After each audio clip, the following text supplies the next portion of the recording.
Yeah, sometimes you don't get a good signal indicating when you're actually live with Zoom. All right, we're live.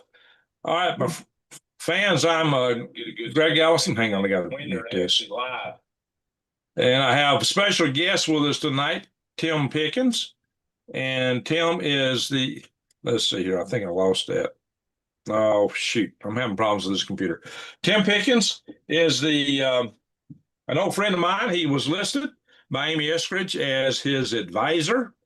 But Tim is a real hands and on nuts and bolts rocket entrepreneur, rocket developer. He's built them. He's built companies. He has actually built and sold two corporations after he and I had a joint corporate venture once upon a time, a joint club venture developing hybrid rockets and launching them from altitude balloons and other things. But Tim is he developed a company called Orion Propulsion. He sold it to Dynetics. He had Pickens Innovation. He sold it. And now Tim is the principal investigator, head of the research department at Vault, I believe is the name of the company, right, Tim? Vault Enterprises in Maine. That's correct. Vault Enterprises in Maine. Now, what are you doing for Vault, Tim? Well, I'll tell you, I decided to team up as I wanted to be part of the team, the Vault team. So I came out of consulting, and I've done a lot for Blue Origin for 2 years. Teledyne Brown, working their hypersonic as a SMED for something that was really cool. Did that for a couple of years. But Vault is really up and coming. They've been doing a lot of solid rocket motors and flights and doing high-speed flights, by the way, up in Maine. They develop solid rocket motors that are very high Mach numbers, very high performance, and they have technology that they've been flying second stage air breathing, what's called ramjets. And our interests are RAM, scram, and high performance vehicles that have both commercial and DoD applications that could include launching small cube satellites. So what I work on is primarily the air breathing piece of that and other pieces as they pick my brain. You know, the solid rocket motors are not that different from a construction standpoint as all the work I did with our work, Greg, back in the days of HARC and Project Halo, but Spaceship One, and working for, they brought me in, George Whiteside brought me in for Spaceship Two, problems they had on that vehicle.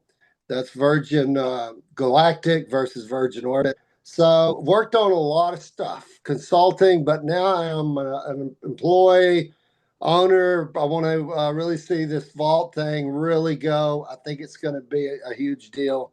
Very impressive company, about 50 people, and they're just not well known about because we've been busy doing real work. So we're hiding under them. Yeah, we're doing a lot of stuff.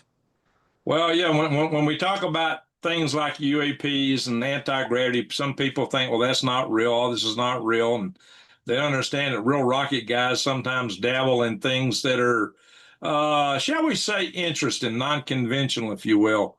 Yep. I'm trying to get my screens to adjust when I switch back and forth here. Pardon me, guys. It's not giving me what I want. Anyway, to give you an example, Tim just mentioned the hybrid rocket motors that we developed for the High Altitude Research Corporation, HARC, and Halo. And this is one right here. Tim, you remember this motor? Absolutely. That's the Cat's Prize motor. That's right. This is the solid fuel grain with the Cat's Prize motor. We would use an oxidizer tank. This one was burnt for what, 3 seconds, Tim? Yeah, that was one of probably at least two, maybe three, but yeah, two that we built. I think that's right. That's so right. That would have burned for about 30 seconds, Greg. Say again? So that would have burned for about 30 seconds. Yeah, we had a short burn on that, so it's still fuel of rocket fuel, Mm-hmm. but it's not explosive. Now, what we're using that was hydroxyl terminated polybutadiene. which is the same solid fuel used in military rockets, but it doesn't have the ammonium perchlorate in it, which is the oxidizer. Since it doesn't have the oxidizer in the fuel, it's not explosive. Our oxidizer, nitrous oxide, was separate. And that's how we've kept them simpler and safer. So, but anyway, we had a lot of fun, a lot of adventures, chasing rockets, being chased by rockets, and chasing balloons. Yeah. Near-death experiences. Yeah, hit the deck. Hey, I remember that out on the balloon rocket launch. That was you, Greg. Saved my life, probably. I'm like, what is he yelling about? But I'm running like a madman toward the bow of the boat.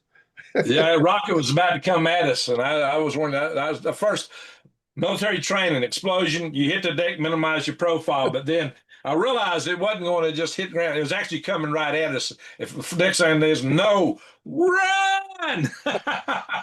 Remember that? And we were all. I never saw a crew of guys run down the deck of a boat so fast in my life. It was a big, flat NASA Pearl River barge. It was 70 foot wide and 200 foot long. And we got to the wheelhouse, it seemed like in a second or two. We were moving. We actually got up there before the rocket hit the deck behind us. Yeah, it's crazy. You know, terrifying. You're stuck on a boat. Where are you going to go? You've got a balloon above the deck, maybe 75 to 100 feet, and the rocket is hanging there on a rope, and you're all standing beneath it, waiting for the balloon to be filled, and then you're going to let this thing go. And then it all didn't go right for a number of reasons. But here we are, Greg. Nobody got hurt. And NASA learned how to, they wanted to watch us learn to fly balloon rockets and see what that was all about. So they got to see one aspect of balloon launching and rockets in the, 200 miles out in the Gulf. They got to see what that's about. The whole mishap was their fault in the first place, because they thought this fuel grain was explosive, and they came up with they tried to come up with I couldn't convince the safety engineer that this stuff wasn't well. Actually, we used asphalt in that motor for the fuel grain, and I kept telling the woman it was not explosive. And if I said, "Look, lady, you can put it on your roof. It's on your roads. You can cut off a chunk and bite it. You can hit it with a torch. It will not explode." She kept on, "What's a TNT equivalent? What's a TTN equivalent? Zero. What's a TTN equivalent? Zero." Finally, the NASA lead just said, "Okay, we'll put a big dumpster on deck of the boat to separate it all." And so we came up with the Rube Goldberg launch system, ropes and pulleys and pulleys and ropes and pulleys to try to get around this barge to handle something we should have been able to handle with our hands. And we had a snafu. Oh my God. Yeah, it was incredible. And that all came together in the last couple, 3 weeks. It's like, by the way, guys, you don't get to walk the rocket off the back of the boat like you'd normally do it. You got to figure out something else and put it behind that dumpster that we're going to put on the deck. And you got to not touch the rocket once you put the nitrous in it. So there was a lot of things we had never done before, right? Right. Well, the funny thing was, I didn't even tell them the thing they should have been worried about was a high pressurized nitrous tank. They were so concerned about the rocket motor, which was no problem at all. I didn't even mention that. It's like, just keep your mouth shut, Greg. This woman's going crazy about this stuff. She don't know what she's doing. So NASA safety nearly killed me. Yeah. And then I became one. Yeah, and Greg, you can't doing rockets and trying to do them on the cheap. We did end up getting the highest amateur rocket that ever was flown back in 1996 with the Guinness Book of World Records. We held that record for a while. Huge deal, built in a garage in Madison, right outside of Huntsville, Alabama, with a bunch of guys that just wanted to do something with their hands. And we did that 2 nights a week. Weekends, we'd fire rocket motors, often out at my dad's farm. And we had a wonderful time. And the best memories of my life are doing that program, all volunteer. We none of us got paid. And then NASA calls us and said, "Hey, we'll provide the barge for you and take you out 200 miles in the Gulf, and we'll pay for all of that if you'll just share the data and the experience with them." So boy, did we share an experience with them when the rocket fell off the and Greg couldn't get a hold of the folks at the at the with the FAA because you have to let them know when you're getting ready to launch.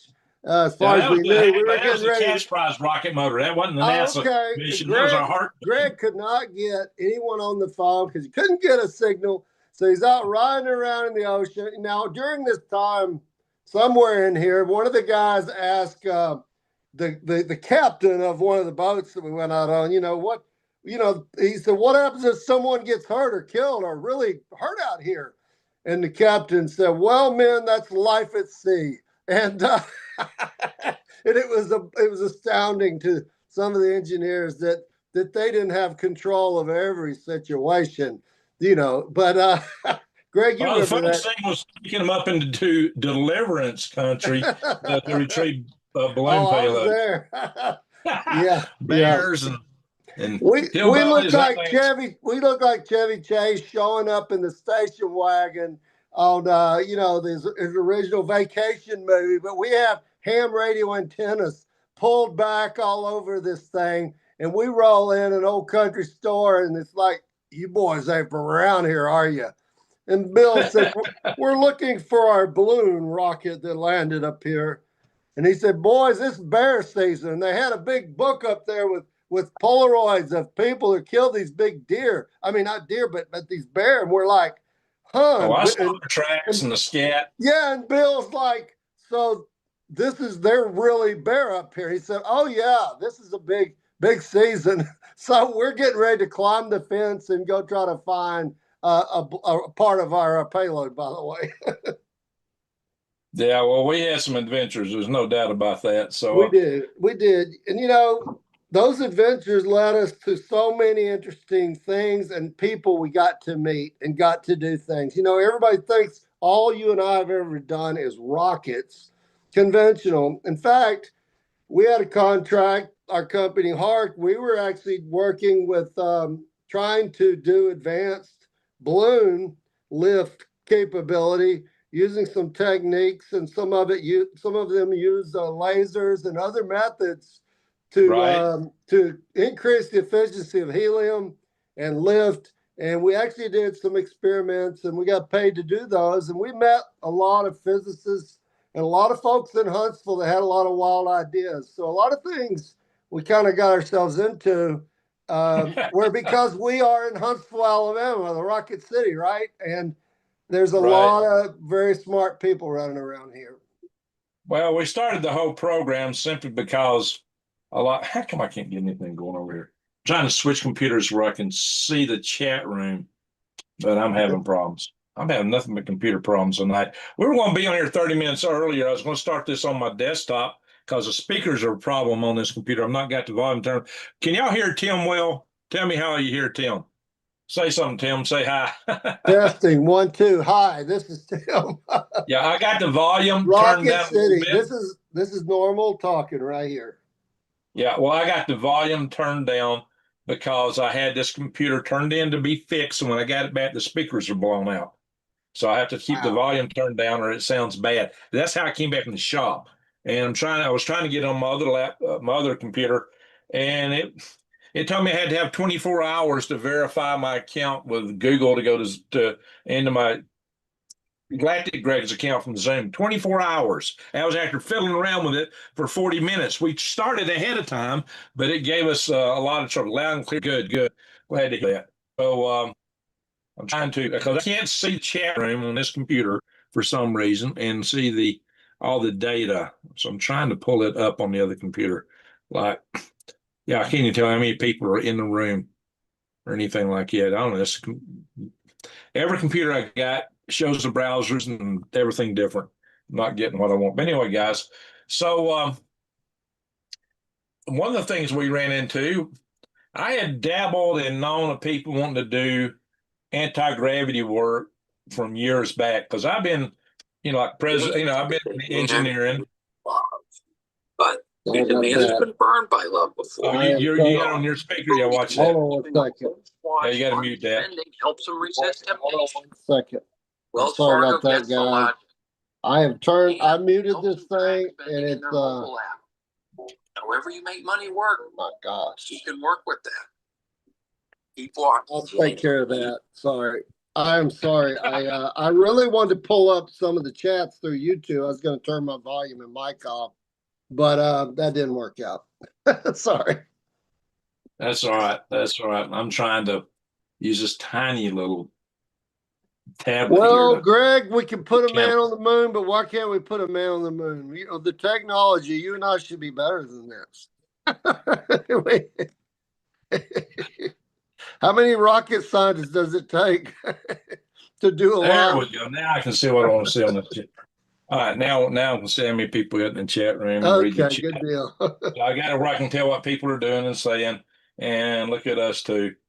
So I had to bring a second computer into the fore to get everything I wanted. All right, so this keeps throwing a window up I don't want to see over here, and I keep clicking when it should go away and it don't. It's always something crazy. Every computer right now has got some little crazy issue with it. Well, Anyway, people don't probably understand there's some computers we own that we do for different programs and different customers, and we can't get out here on the internet going to Facebook and YouTube and well, Google threw me off on that computer, my tower that I used to do all my broadcasts from. But when you sign off, getting signed back in, it says, "Okay, we need 24 hours to confirm this," and it's like I'm trying to go live right now. Wow. yeah. And it took me 30 minutes to get that point because it was supposed to send a confirmation to my phone and it was going to send me a text message. It never sent the text message to my phone. And I tried to get it another way. Passkey didn't work. Just nothing worked. Then it's fine. We'll send a code to your email. And so I tried to do that. And then it says, okay, now it'll take 24 hours. Anyway, all that. Sorry, guys. We're digress. Tim and I have worked with a lot of different technologies. One thing is Tim did, he put in a lot of different engines. He put in the coolant tubes for the regent coolant on liquid engines, like for Space America built a kerosene LOX engine, which was intended to be a cheap rocket engine. We actually were going to use those on our Liberator vehicle for our X Prize with HARC. Tim put the coolant tubes on those, and you did that also for the fast track engine, didn't That's you? right. That's a 50K. Yeah.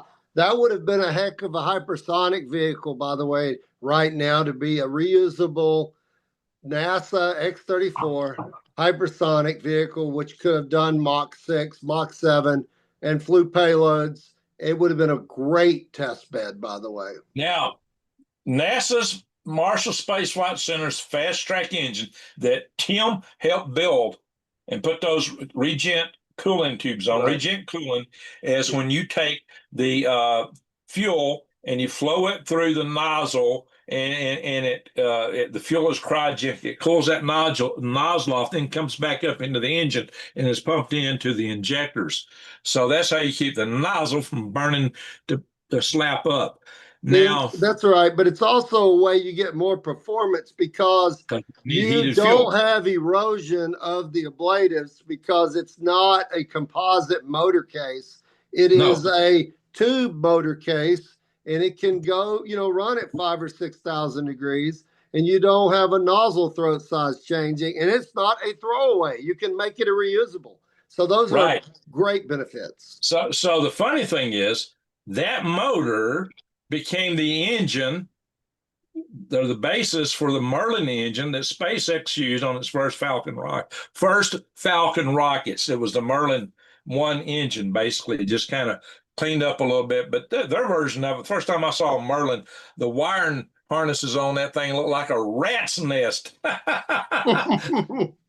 The plumbing and the wiring harnesses were just all over the place, I thought. And they were going to drop that thing in the ocean. They had plans to reuse it. And I looked at that thing and I said, there ain't no way. And I did ask Elon at a car. I talked to him the day I saw that Merlin. It was at the Air and Space Museum up in Washington, D.C. when he did the debut on it. And then I talked to him later. I says, at a different event, I says, Elon, does your cost model work if you can't reuse these rockets when you drop them in the water? And he assured me it would, that he could keep his costs down. This is early in the early Falcon days before he developed the Falcon Heavy, and before he even got started good. Probably 2005 or thereabout. Yeah. Yeah, because we've seen, you and I both have seen what salt water does to avionics. I know what it does to the solid rocket boosters. I know what it did to my I know what it did to my toolbox and everything in it. It rusted, and we were only out there a couple of days. Yeah, everything. Well, if you dropped it, we had one of our balloons went in the water, that we had to pull it up.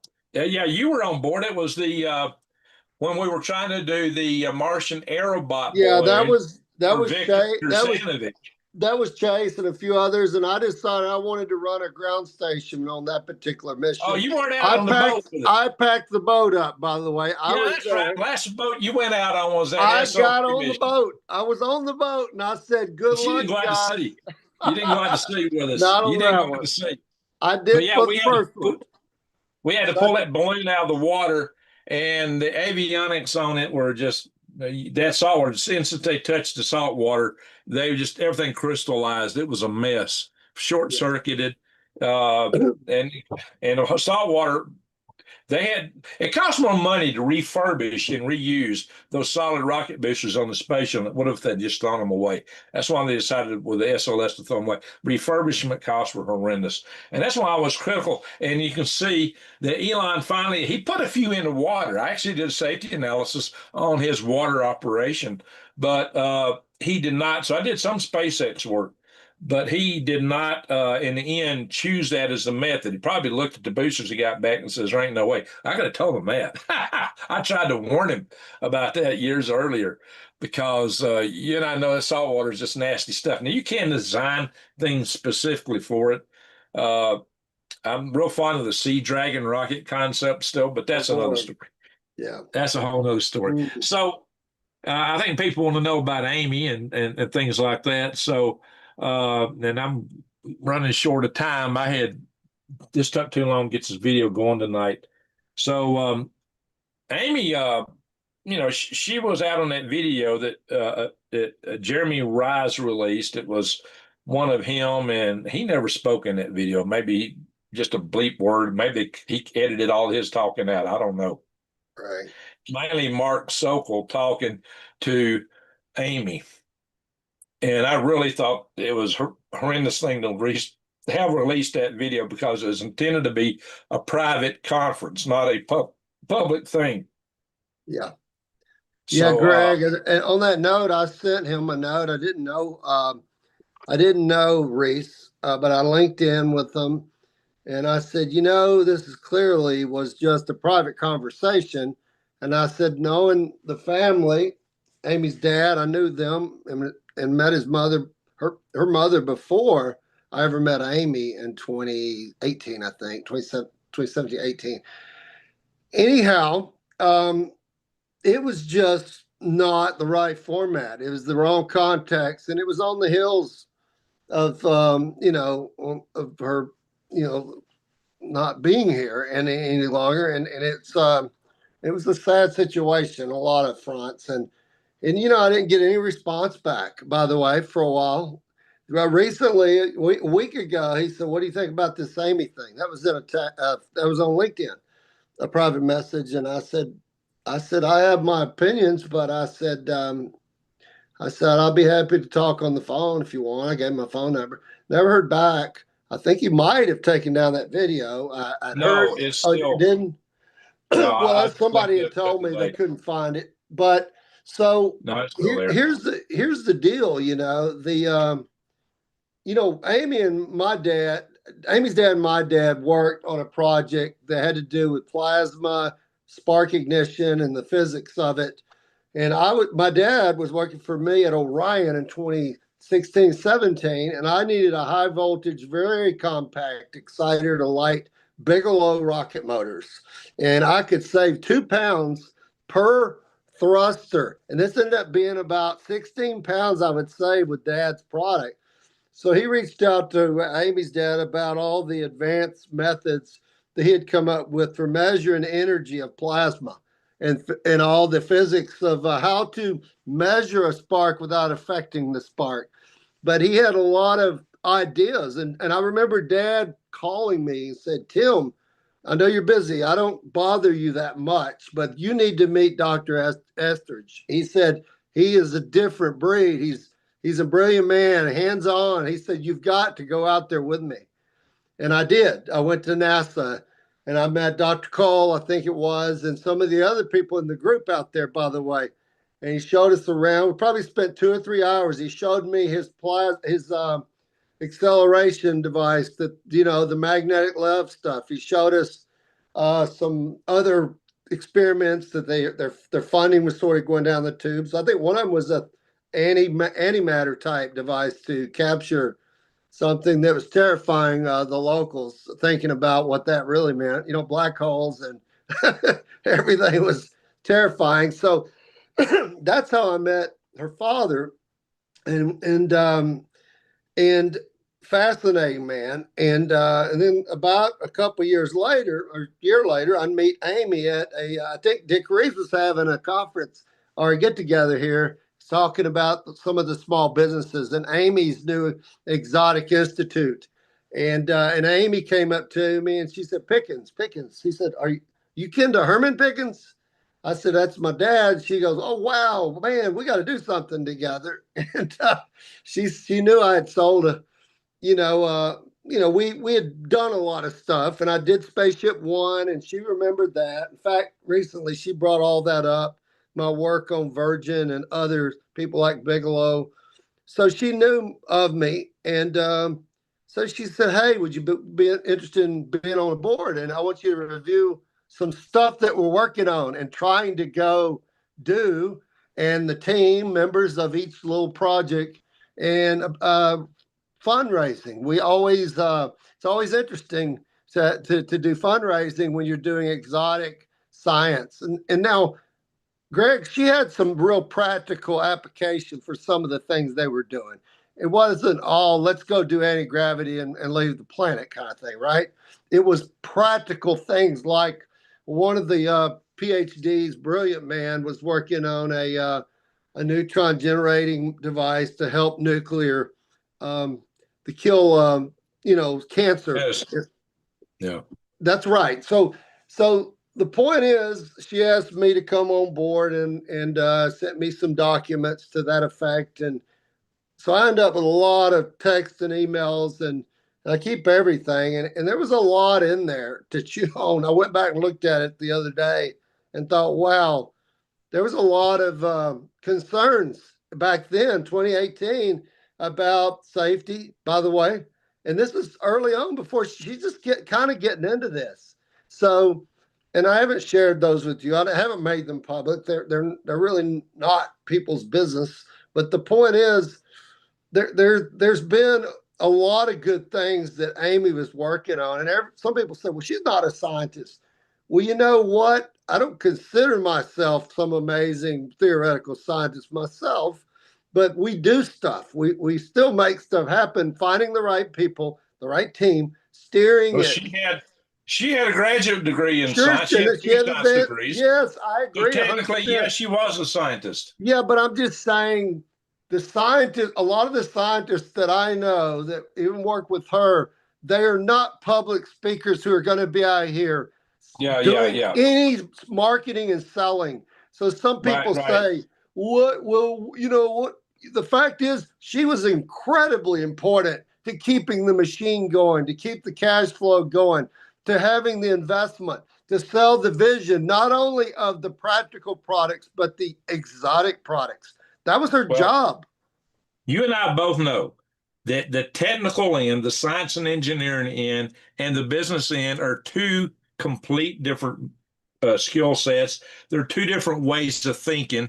It's very rare you put both together in one individual because it's like alien thinking from one side of the fence to the other. I mean, it is pure alien to the engineer, scientist. What goes on in the business world is BS and hocus pocus. And that's why the business guys look at the engineering guys and say, what are you doing? We don't need that, blah, blah, blah, blah. They don't it's like oil and vinegar. However, occasionally some individuals do a bit of both. That's what I did with Hark, and that's what you did with both Orion Propulsion and your subsequent companies, because you've actually built rockets with your hand.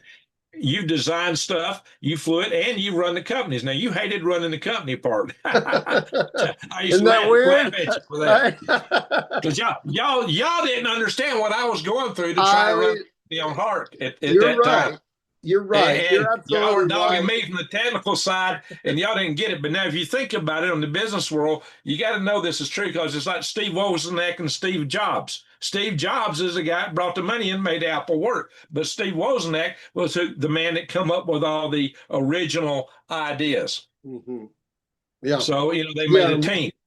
Yeah. And so people, I told someone the other day, and I said, who do you think's more important or more dangerous to a company who's doing something leading edge with people who have come out of black holes, down out of silos, and they have a partner that wants to commercialize some stuff with them?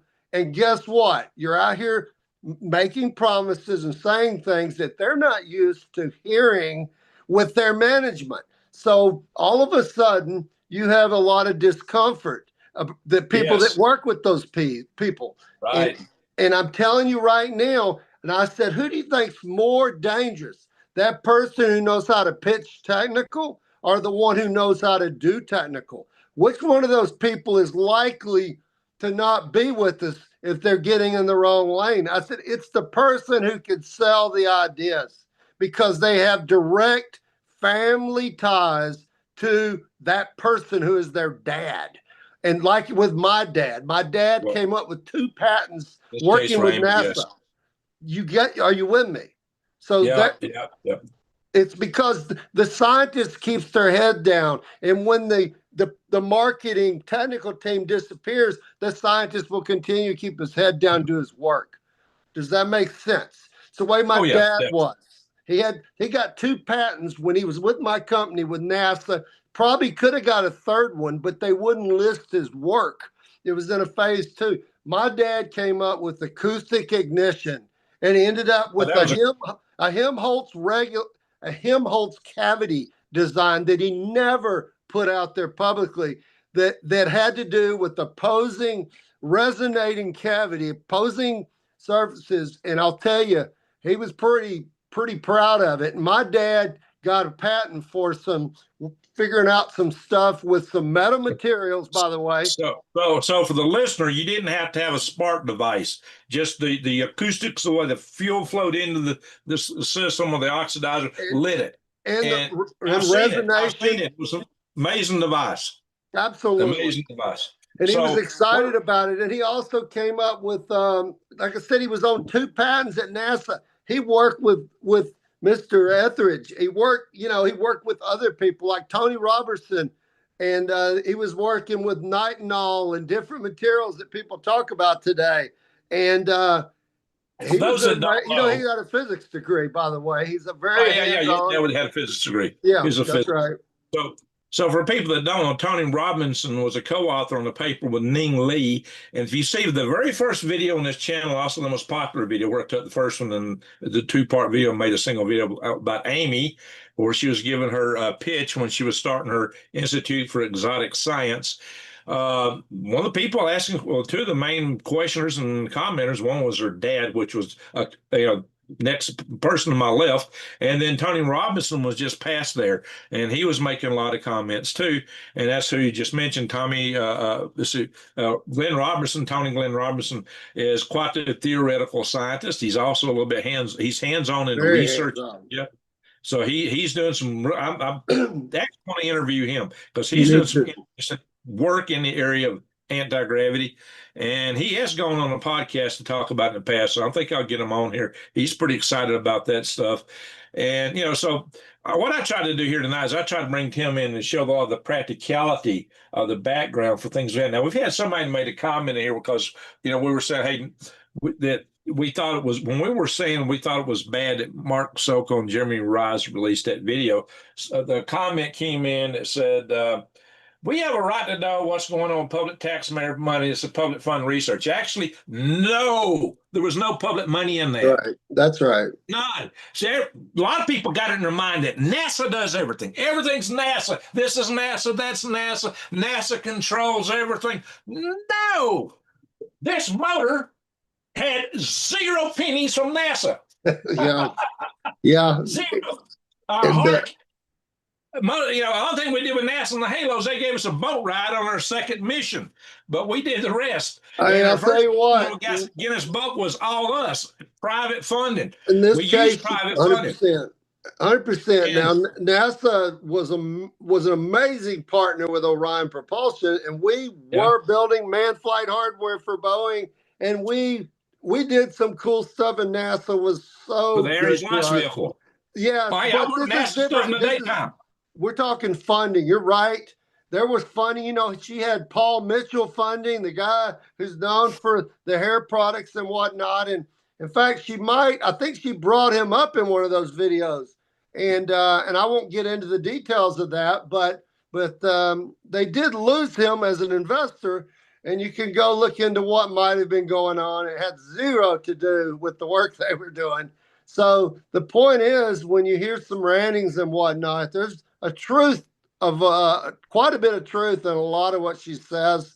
You need to pay attention. You know, recently there was a bunch of Reddit messages that were sent, I think, in Signal to someone. It might have been a guy named Sam up in Canada, one of her early partners that did some work with Amy. I got to meet him and talk to him actually quite a bit about some acquisition of some materials and other stuff. But the point is, there were about 9 different screenshots that I pulled off that, and I was trying to confirm, was it true? But what he said in there was those were the last conversation he had with Amy days before she passed away. That was coming directly from Sam. I think his last name Sam Reed. So I'm telling you, you know, it's hard to know what to believe sometimes. That's why I really try to pick up the phone or send a private message, because I want to know, is this bull? Is somebody out here sensationalizing the death of Amy? Because I'm not about that at all, man. You know, she's like myself. Crazy about my dad. Love working with my dad. She was the same way. Very proud of her dad, and she was very, very proud of him. And he'd come to her talks. By the way, the Hal 5 talk you had with the first talk Amy came out, her dad was right there. Her mom was right there. Glenn Robertson was right there, by the way. And I think was Cole there for that, his old boss. There were a lot of people coming to Greg's talk with the Hal 5. And you got to ask yourself, why are all these technical people coming out to hear someone talk about anti-gravity, about this and that? That is unheard of, you guys. The technical community. Nobody was laughing. Nobody was laughing. Exactly. We had some serious people come, and you're looking around like, what agency is that guy from? I wonder who he works for. And I'm telling you, she got taken serious. And you have to ask yourself, why was this taken so serious? It's because of her team. And it wasn't Tim Pickens, by the way. I'm just a guy to point maybe to some money and maybe evaluate something at a very top level. But I'm telling you right now, these people are serious. Their backgrounds are serious. And you don't want to take it lightly what she was doing and trying to do. And I'll have to leave it at that. Hey, I want to address a comment. I'm gonna let you talk a little about this UAP stuff.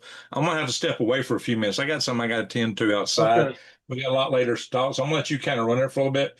But somebody says in the chat room, stop misleading us with dumb rockets. I'm gonna take that comment on. Here's the deal. Elon Musk is using rockets. He's the richest man on earth. Why does Elon Musk use rockets? I did a whole video on this topic.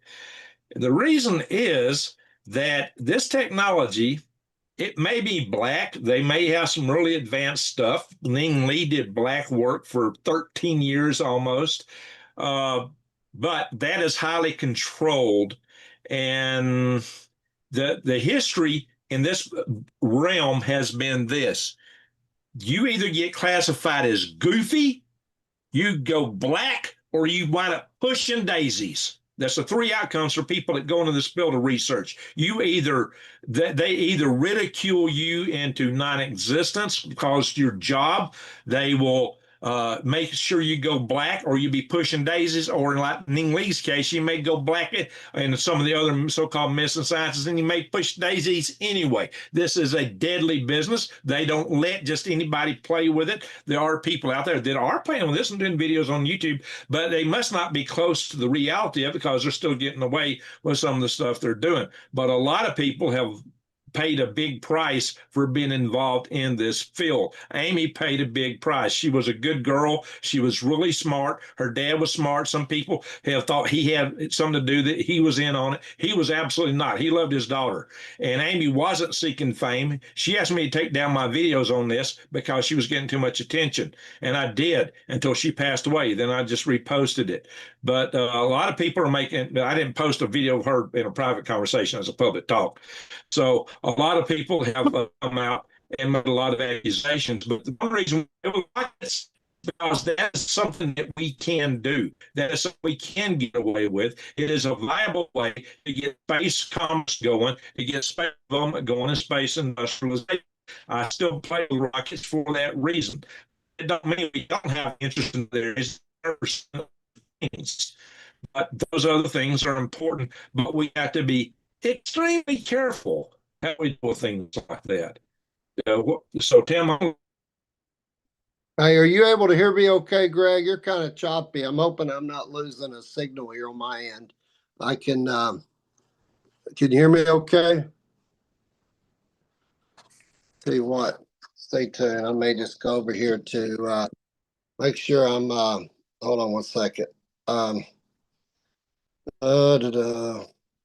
think I'm okay here. Here we go. I don't know if we've lost Greg there. It just does look like it. But by the way, people, talk about dumb rockets. If it wasn't for the program that I was asked to lead with Propulsion for Spaceship One, which flew 3 times successfully to space, that money wouldn't be flowing down to Elon. That happened in 2004. And Elon really didn't get Falcon 1, the final satellite, into orbit and succeed to, I think it was 2008 or 9. So he even said so. I visited his shop, me and others, when he had the Falcon 1. And he said, hey, if this one doesn't go, I'm out of business, I'm out of money. So the quote, dumb rockets were really important to suborbital tourism. And it can be argued if that is relevant or not today. Virgin is still in the game. And of course, so is we got Virgin, and we also got Jeff Bezos with his company. But clearly, there's a lot of money to be made in having a reusable orbital system like Elon is using. And so it has been relevant. It's been relevant to getting funding. And it's been very important to make people believe that, a non-government entity could actually do something amazing. So just keep that perspective. When people watch the Wright brothers fly, they thought, this is impractical. I'd never ride in it. Where's this going? This is a dumb idea. I'll stick to the trains and the horses and probably the wagons. But the fact is, there were like 5,000 pilots, I think, within 10 years. So we need to keep that perspective on traditional propulsion and what it means to do something government-wise versus let's say, a big government program. So let me talk a little bit about when I was working for Rutan. Brian Benny was the pilot along with Mike Melville. And Brian Benny told Rutan and myself when we were flying down to Salt Lake City in a twin that scale on, he told us that he had saw orbs. And he had an orb come through the cockpit in his fighter plane. and it came in one side and out the other, and it didn't seem to harm anything. So we've got people telling stories. And historically, people don't tell these stories that are in the military because they will be grounded. They will be psychologically talked to, and it's not a popular thing to do. So let's just keep in mind the most serious people on the planet, the protecting our country, they have engineering degrees. You know, a lot of these pilots, that's what they have to do and sign up for 10 years or more in many cases. These people are serious, and they're seeing things. So we have to ask ourselves, were they not properly trained, or is there some spook operation going on? And there might be certainly that with with a new product, especially if that product doesn't really pose harm to that pilot. They might do something just to see if they could fake off some of our best. It's possible. I do think a lot of what's going on is government technology, by the way. I'll say that right now. I do believe it involves a lot of advanced lasers, and there's a lot of ways to push energy around. And it's not just with non-visible light like we might not see with the laser. But when I worked for Bob Bigelow as a contractor, we actually got a $4.8 million program to do propulsion for the BA330. Bob says, Tim, I'll give you this contract, but you're going to step down as the president and CEO, and I need you to be the chief engineer, and I will, that's a mandate. And I said, yes, sir. We're about 3 years in business trying to get AS 9100. And that was the premise. But I got to spend a lot of time out there working with his team in Vegas and in Huntsville. And I got to talk a lot to guards. I got to talk to employees. And I asked them about Skinwalker Ranch, by the way. And I said, what's going on? Is that real? And there's some people that I got to know really well who had been with him for a long time. Some of those guys, did everything from installing camera to internet and other things. And they told me that it was really freaky and they don't like going out there. They don't want really anything to do with it. This is before Bob sold it. And I talked to some guards. A lot of them were former military. And of course, I am a kind of a known face coming and going out there because of the work we're doing. There were others that had been there and spent time and had some pretty wild stories. And one night at supper, I think it was an event out in, I think it was out in New Mexico. Maybe it was the X Prize Cup. I think it was. And yeah, I think it was because I presented a rocket motor system, a portable one, to Bob Bigelow that he didn't know he was getting. And it was a hydrogen oxygen portable unit. We ended up firing it. It had Pat Hines fire it and Bigelow, and he really appreciated that gift from Orion. And it was the company I had. And what Bob, at supper, I asked Bob some questions about some stuff I'd heard from other people. And I said, I hear you, you went to over to maybe Russia to have some of your woo-woo work. He called it woo-woo when he wanted to talk about some of the, the UAP, UFO, odd stuff, the Skinwalker Ranch. Later he would even call it,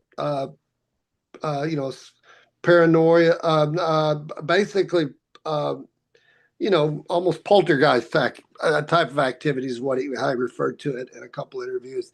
But I asked him, I said, tell me about that experiment that you guys did over in Russia. And he kind of alluded, he said, well, that it had to do with some gravity type research, and it had to do with some things that he said. I said, well, why wouldn't you do that here? And he kind of said, well, there are various political and ethical type challenges, something to that effect. And And I said, oh, okay. Well, I'd heard, not through him, but a couple other people, that I think they actually lost a scientist over there doing some type of experiment. I never confirmed that, but that's what I was told. And another guy got injured. And one thing I did ask Bob, I said, Bob, there's so many books on this subject and there's so much craziness, and I don't want to waste my money. I said, what is the most accurate book of any you know? He said it's I think it's In Search of Skinwalker from Dr. Combe. He said that book is 100% true. And as you know, if you're following it, Bob Bigelow, when he sold the ranch, all the research that they did out there, and they did a lot with PhDs and other types of people. And I'll tell you another story about that in a minute. But the fact is, there was a whole lot of interest in finding out where these phenomena are coming from. You know, are they ET?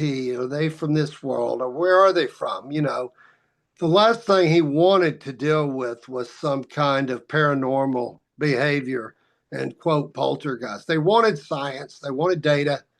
In fact, in Bob's one of his interviews, they said, "Why did you sell the ranch?" And he said, "Well, I'm a pretty impatient man, and I've spent a lot of money, and I had all sort of equipment and bright people, and the phenomena is very unpredictable, and it was just pretty much bananas." And so with that, he just got tired of it. And so Bob Bigelow spent a lot of his own money, probably more than anybody in America, any one individual, to study phenomena. So what I found out also is, you know, later years through Amy and some others, I actually met some people in Huntsville, actually at a UAP conference, the first one. And I met some folks that ended up showing me some video on the phone. Actually, they came out to my office, my Orion, not Orion, but Pickens Innovations at the time. I had a shop, and they come out, and he wanted to show me some cool stuff. So he showed me video and pictures on his phone, and it was a video screen looking at through cameras. And there were some craft things flying above the tree line. And I said, "Where is this?" He said, "Well, it's out at Skinwalker." I said, "Where did these come from?" He said, "I took them from the control room." And I said, what am I looking at?" He said, "Well, this looks kind of like a door, doesn't it? Like a door you'd shut to your house." And I said, "Yeah." And then there was it looked like a kind of a saucer crab. And I said, and he had told me he was he had a very high PK capability. In fact, he had went to the Monroe Institute with some of his skills, but he also was a parapsychology guy, and he was very much a let's just call him an outer body, remote viewer. And I said, well, "Why would you be at Skinwalker Ranch? They love the science." Greg, I can't hear you. Who is this? Who are you talking about? This is a guy that Amy brought out. He goes by the name of Buddy. He's got a channel called Alien Protocol. Actually, I think it's on YouTube.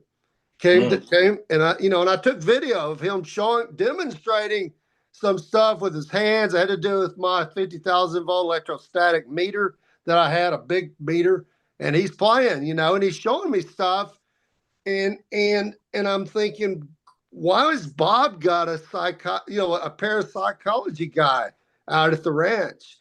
And he said he paid him to come out there and spend a couple of weeks and study this phenomena. So this was probably near the end of when Bob was ready to sell Skinwalker. And then, after his wife passed a little later, after he sold, you remember he had a study out that he would pay someone to explain scientifically what happens after you die. Do you remember that? There was I think it was $1 million that Bob Bigelow put out to explain that phenomena and the physics. And so the point I'm making is I am not somebody who just plays with fire and smoke. I'm very interested in some of the people I meet. I really dig in. And if I don't know enough, I go to people that do know a lot more than me. And that's why I'm working a project with Glenn Robertson, by the way. You know, he's been needing some funding and vacuum pumps and all sort of stuff. I loaned him a Marks Bank and a lot of stuff I have in my own inventory. So the point is, we meet a lot of people, and we're in a network, and we all have different skills. But I would not poo-poo anything that's going on in the news. I just believe me, our government, they're very capable, and they have some amazing toys and capability, and I'm glad we do. I don't work those programs, but I'm just saying. Um, this all goes a lot deeper than most of you understand. If I showed you some texts from different people, you would like, wow, okay. Because I've had people come up to me and say, well, so and so just probably got drunk and took a little too much medicine. Happens all the time. And I'm like, you need to read a couple of texts, things that are going on in 2018. Specific people called out and they look and go, oh, well, maybe I don't really know anything because it doesn't really apply here, it looks like. So I'm telling you, I don't talk about stuff and there's no value. I can't bring people back, but I can tell you this, I would not discount anything of what we're hearing in the news. There are a lot of grifters. I'm not a grifter. I don't do these things on these. Greg invited me on here and I don't go making money doing this. Never. It's not a real popular subject, to be honest with you, especially in the world of nuts and bolts. Right. We take a lot of risk talking this stuff when you work in the engineering world. I work in the engineering world. Right. And that's how I make my bread and butter. YouTube don't pay jack diddle. Yeah. A few pennies here and there. For the money, it ain't worth it. It's not worth losing your job over. Right. So I got to be careful what I talk about. So, but we do have interest in some strange things, you might say. Well, Greg, it affects the people around us. I try to be neutral on most of this stuff. I try not to take any sides for the most part. Occasionally, I come out and say a few things. Like I said, most people who deal in the field wind up either being castigized as nutcases, and some of them are, or in fact, there's quite a few. But then some good people get labeled that way too. Some might have been in jail. And then there is the going black and the pushing daisies. Wasn't anything serious to it, people wouldn't be going black. Yeah. And there's a lot of people that are black we don't know anything about because they've never said anything publicly. Ning Lee was public before her research developed at that point. That's why people know about her. And we both met her. She talked about Stephen Greer. Yeah, we met her and she talked to our group and we could ask her questions. And these are people we've met. And guys, I have to tell you, the people doing incredible research, they're not out here doing podcasts. Trust me, they're doing work. My dad would never have been on one of these things.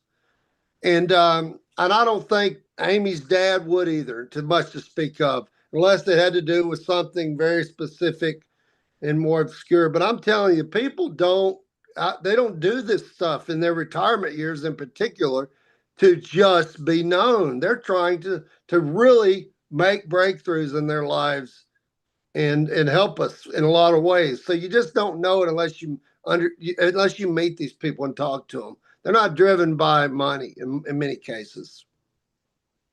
Yeah, somebody mentioned Joe Rogan making millions talking about this stuff. I have no clue what his secret sauce was, but he probably didn't touch on certain topics. He probably avoided some things.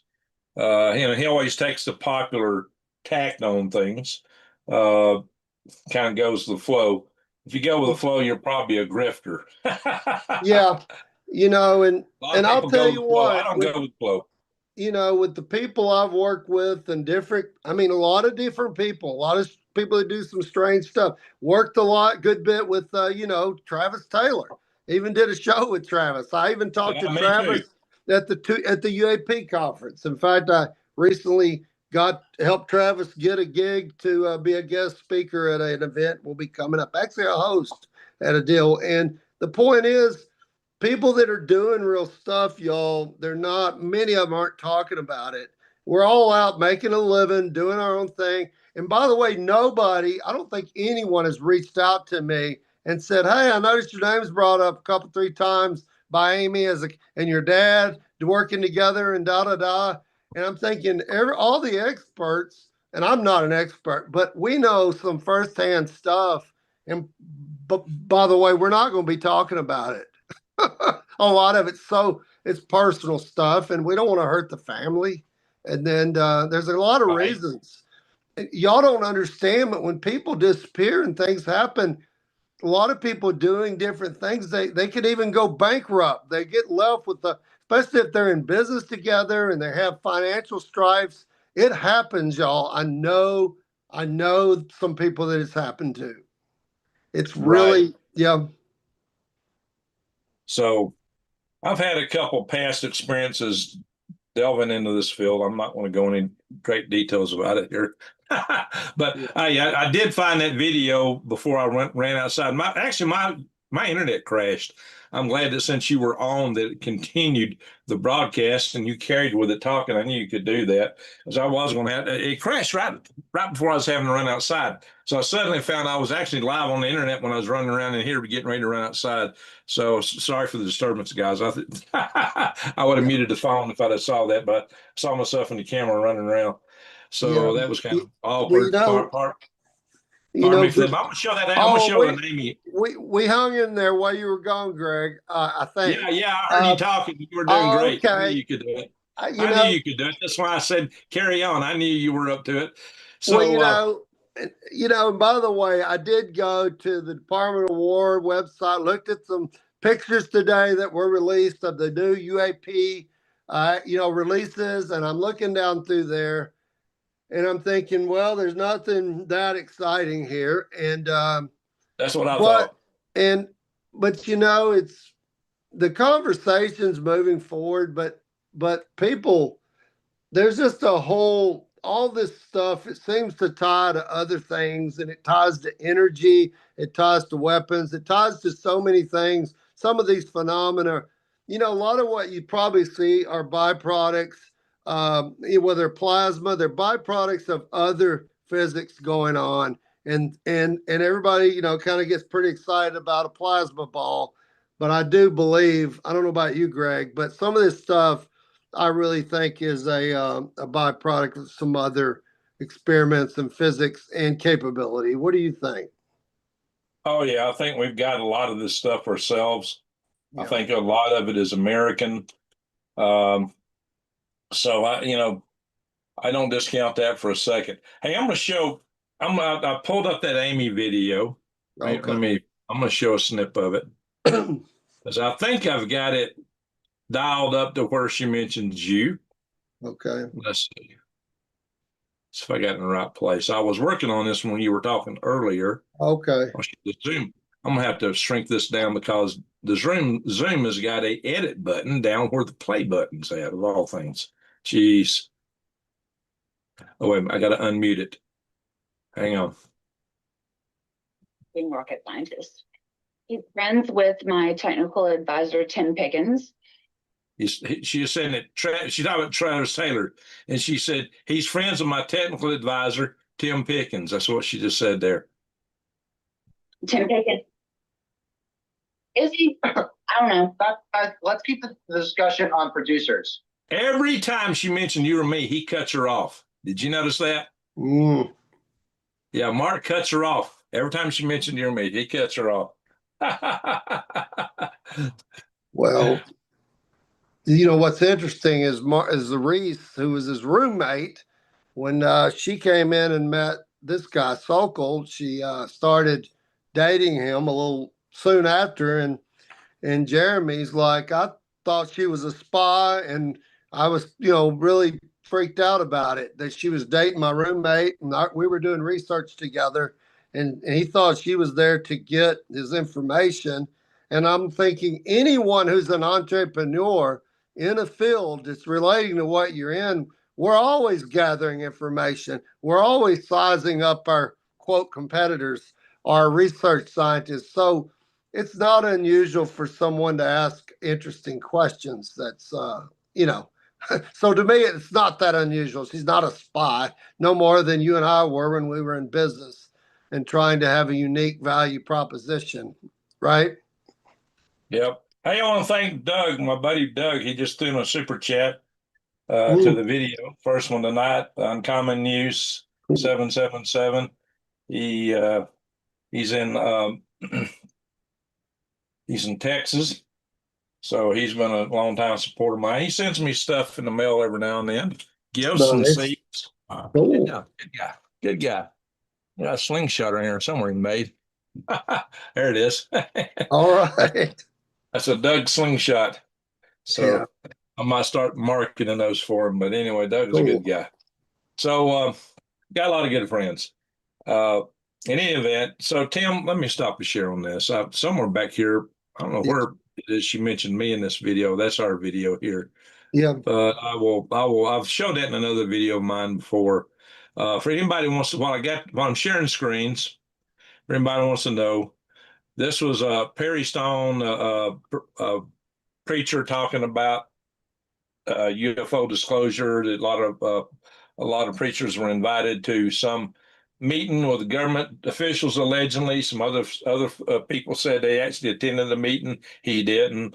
So I just thought that was kind of entertaining. I didn't put a lot of stock in it.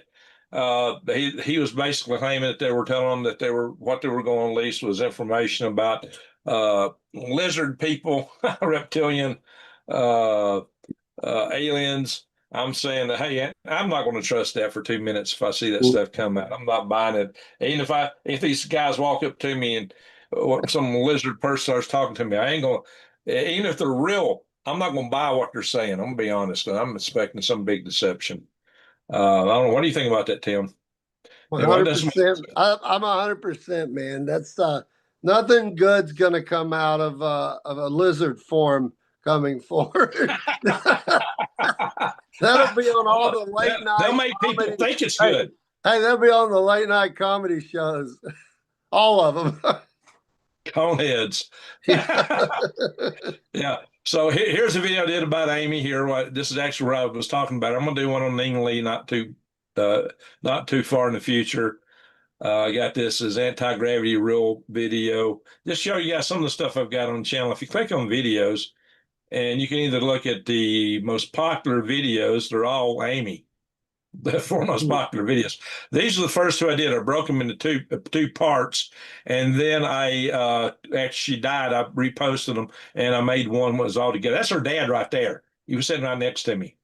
That's her dad, Richard. So that room was packed full of scientists and engineers, to include our favorite mad scientist, Tim. You know what I'm talking about? Our favorite mad scientist was in the room. You know who I'm talking about? Yeah, Ilmar. Ilmar, yes, you do. Brilliant man. Brilliant. Very critical thinking guy. Yes, he That's is funny. brilliant. By the way, everyone, that we didn't coordinate this. We know who it is. So when he asked me that, I'm like, has to be Ilmar. Tim and I go way back. Hey, I've got another super chat here from Doug. All right. Yeah, whoa, he gave me some more. Yeah, three super chats. Good. Well, that's awesome, Greg. Two. Okay, thank you, Doug. He says, aliens ain't protected species yet. No bag limits. Good. That's good. Yeah. No bag limits. Amen. Open season. Yes, sir. Somebody got mad at me for saying something about this in the previous video and put something in the comments about it.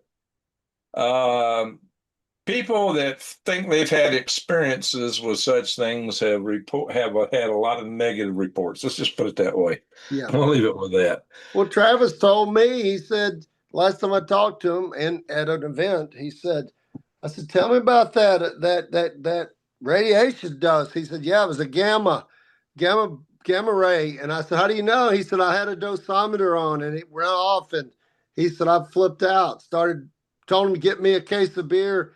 He said the next day urine was like black.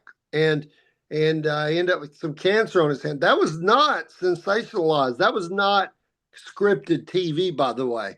You know, and having played in that arena a little bit, a scripted TV show doesn't mean what you're saying is a lie. It means they're telling a story about various events, and it flows better than it would if you were just randomly filming someone for 12 hours a day. You can't do a 4-hour show. So, and having done or 1 hour show or less, and having done some reality shows like rocket trucks and jetpacks, these were realities that, you know, I'm flying something, we're riding something. It's either real or it's not, and bad things can happen. So it's not animated. So I'm just letting you guys know. Another thing with back to respect to people like Amy and others, you have to remember there are many people that would come after someone who's making fantastical claims. And it's some of the people are just nutcases that are terrified about you represent a future that's more advanced, and we're already too advanced. So therefore they will save the day. That's one type of person. There's many type of psychopaths, by the way. So I'm not saying anybody at some high level government agency did whatever, but I am saying there are many reasons. When you start name dropping people, and you mention things like, pedophile, whatever it is. If they're prominent names, you never know what the protectors of various people look like, or what kind of folks would represent, to keep the stock up in a business or whatever. I'm just saying, independent actors is what I'm saying. I'm not saying there is a big effort to take someone out. I'm not at all. But, and we're not here tonight talking about technology that we're offering. We're not asking anyone here to invest in our latest amazing tech. But we are both, when Greg called me, I said, well, at least we can get the truth out as it's reported in text to us and in emails. When you go back and look, and it's like, holy smoke, there was a lot of scary stuff that folks had going on, and were worried about some stuff. And I'm telling you, in the circles and you can't tell me there's not a bigger player in this space than Bob Bigelow. And to talk to his team and people that are out there, and even Travis, he told me. Did you mention NINS, the organization that Bob Yeah, Bigelow I mean, Dr. Cohen, he was also working the ECLS, Environmental Life Support System, for the BA330. So he had a job being a scientist, working on something practical. And then he was studying some of these phenomena, and he ended up writing a book on it. Did you guys know that Bigelow never reported the findings of what they did out at the Skinwalker and what they discovered? It's not public, y'all, and it will not be public because it was privately done with his money, and he does not want the liability that goes with it. And he talked about liability, by the way. I'm talking about Bigelow. He didn't want the liability that comes with some of the activity people had going on in their lives, their health, their psychological health, Greg. People, including his wife, he said she had a pretty big deal with these poltergeist like things. I'm not here as a sensationalist. I'm telling you some stories that I heard firsthand, and I'm not offering you an anti-gravity device today. We're just telling you things aren't always as these grifters advertise it, and even the news and Fox News and all of them are out there doing this stuff. They say the most crazy stuff. They have the most lunatic people on there, and I'm kind of tired of it. And that's the only reason I've decided, at least, to tell some personal stories. Yeah, and that's one reason Tim and I still work in a rocket world, because we can get real work there and get paid for it. And we're not going to have to go black.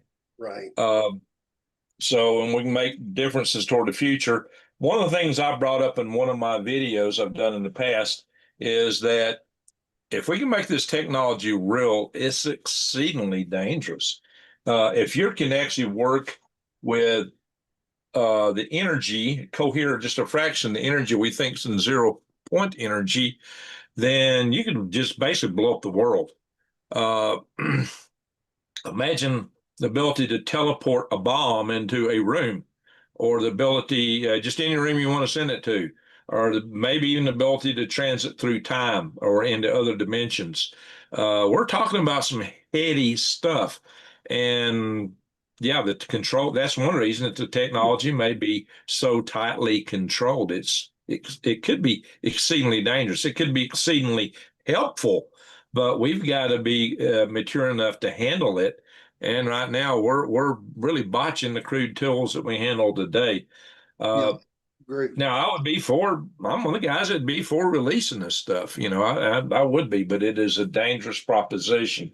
I've done videos where I talk about the whole notion that just because of the advancement of technology and the ability to develop weapons of mass destruction is getting easier and easier. It's being democratized, and it's getting in the hands of more and more people. This occurred to me back when Tim and I were working in the rocket shop, you know, back in the 90s, mid-90s. You know, I thought, you know, what we're doing here is a handful of guys in a garage for a few $1,000s used to take a national superpower to accomplish. Right. And that was 30 years ago, folks, over 30 years ago. And then it dawned on me, holy smoke, where's this going to go? What's going to happen? I mean, it was about as many decades before it took a superpower to do what we were doing then.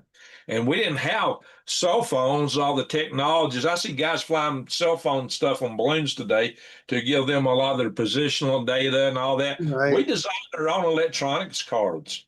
We had a hefty avionics program with our rocket program. It wasn't just rockets. We had the rocket and we had the avionics. What about the lifting body? We take a flying lifting body up to maybe 100,000 feet.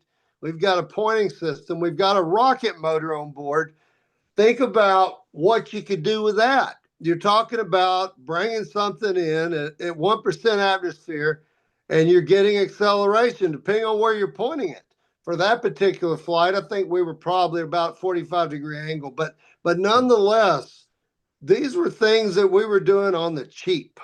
And it was and a phase 1 small business innovative research grant is supposed to be a paper study. In the course of this paper study, we built 2 flying models of this balloon launch return vehicle. We launched one from we actually hired, we put Lockheed Martin on a subcontract. They actually did the aero analysis for us. So but they did it for cheap. They did it for $14K. We managed to do rocket motor testing. We developed a little rocket motor we were going to be using this system, hybrid rocket again. And we furthermore, we rocket launched the subscale version. We built the full scale version with a rocket motor in at the scale for this thing. And we went out and rented a ship and took it out to sea. And because the ship cost so much money, I actually sold 2 different missions on that ship. And so that's where being an entrepreneur counts. You know, the ship, you know, was a spot market thing. I was having to deal with the spot market to bring that in. And at the time, the best price I could get was $20,000 to run out of Louisiana. And so folks, Greg won a contract for us with JPL. The same JPL when you hear about people coming up missing. I think we had a scientist name, was it Krasanovich? Yeah, Viktor Krasanovich. He was a Russian. There was a Martian Aerobot program. That's the one that went in the water, the one that almost hit Chase Reniger. Right. There was a blame failure on that.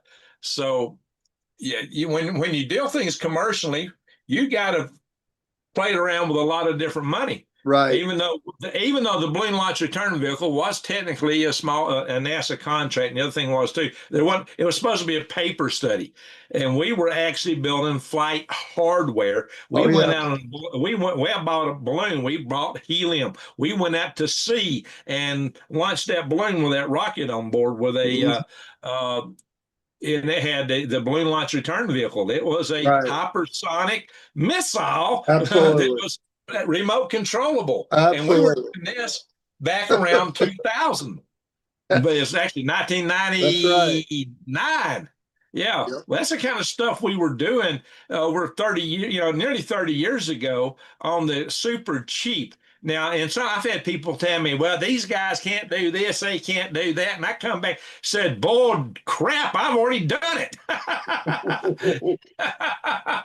Oh yeah, And it's I've had so amazing. many times people go, oh, these guys can't do this, these guys can't do that. I've heard that so many times, and including some of my comments, and people comment some of my videos. It's like, uh-uh.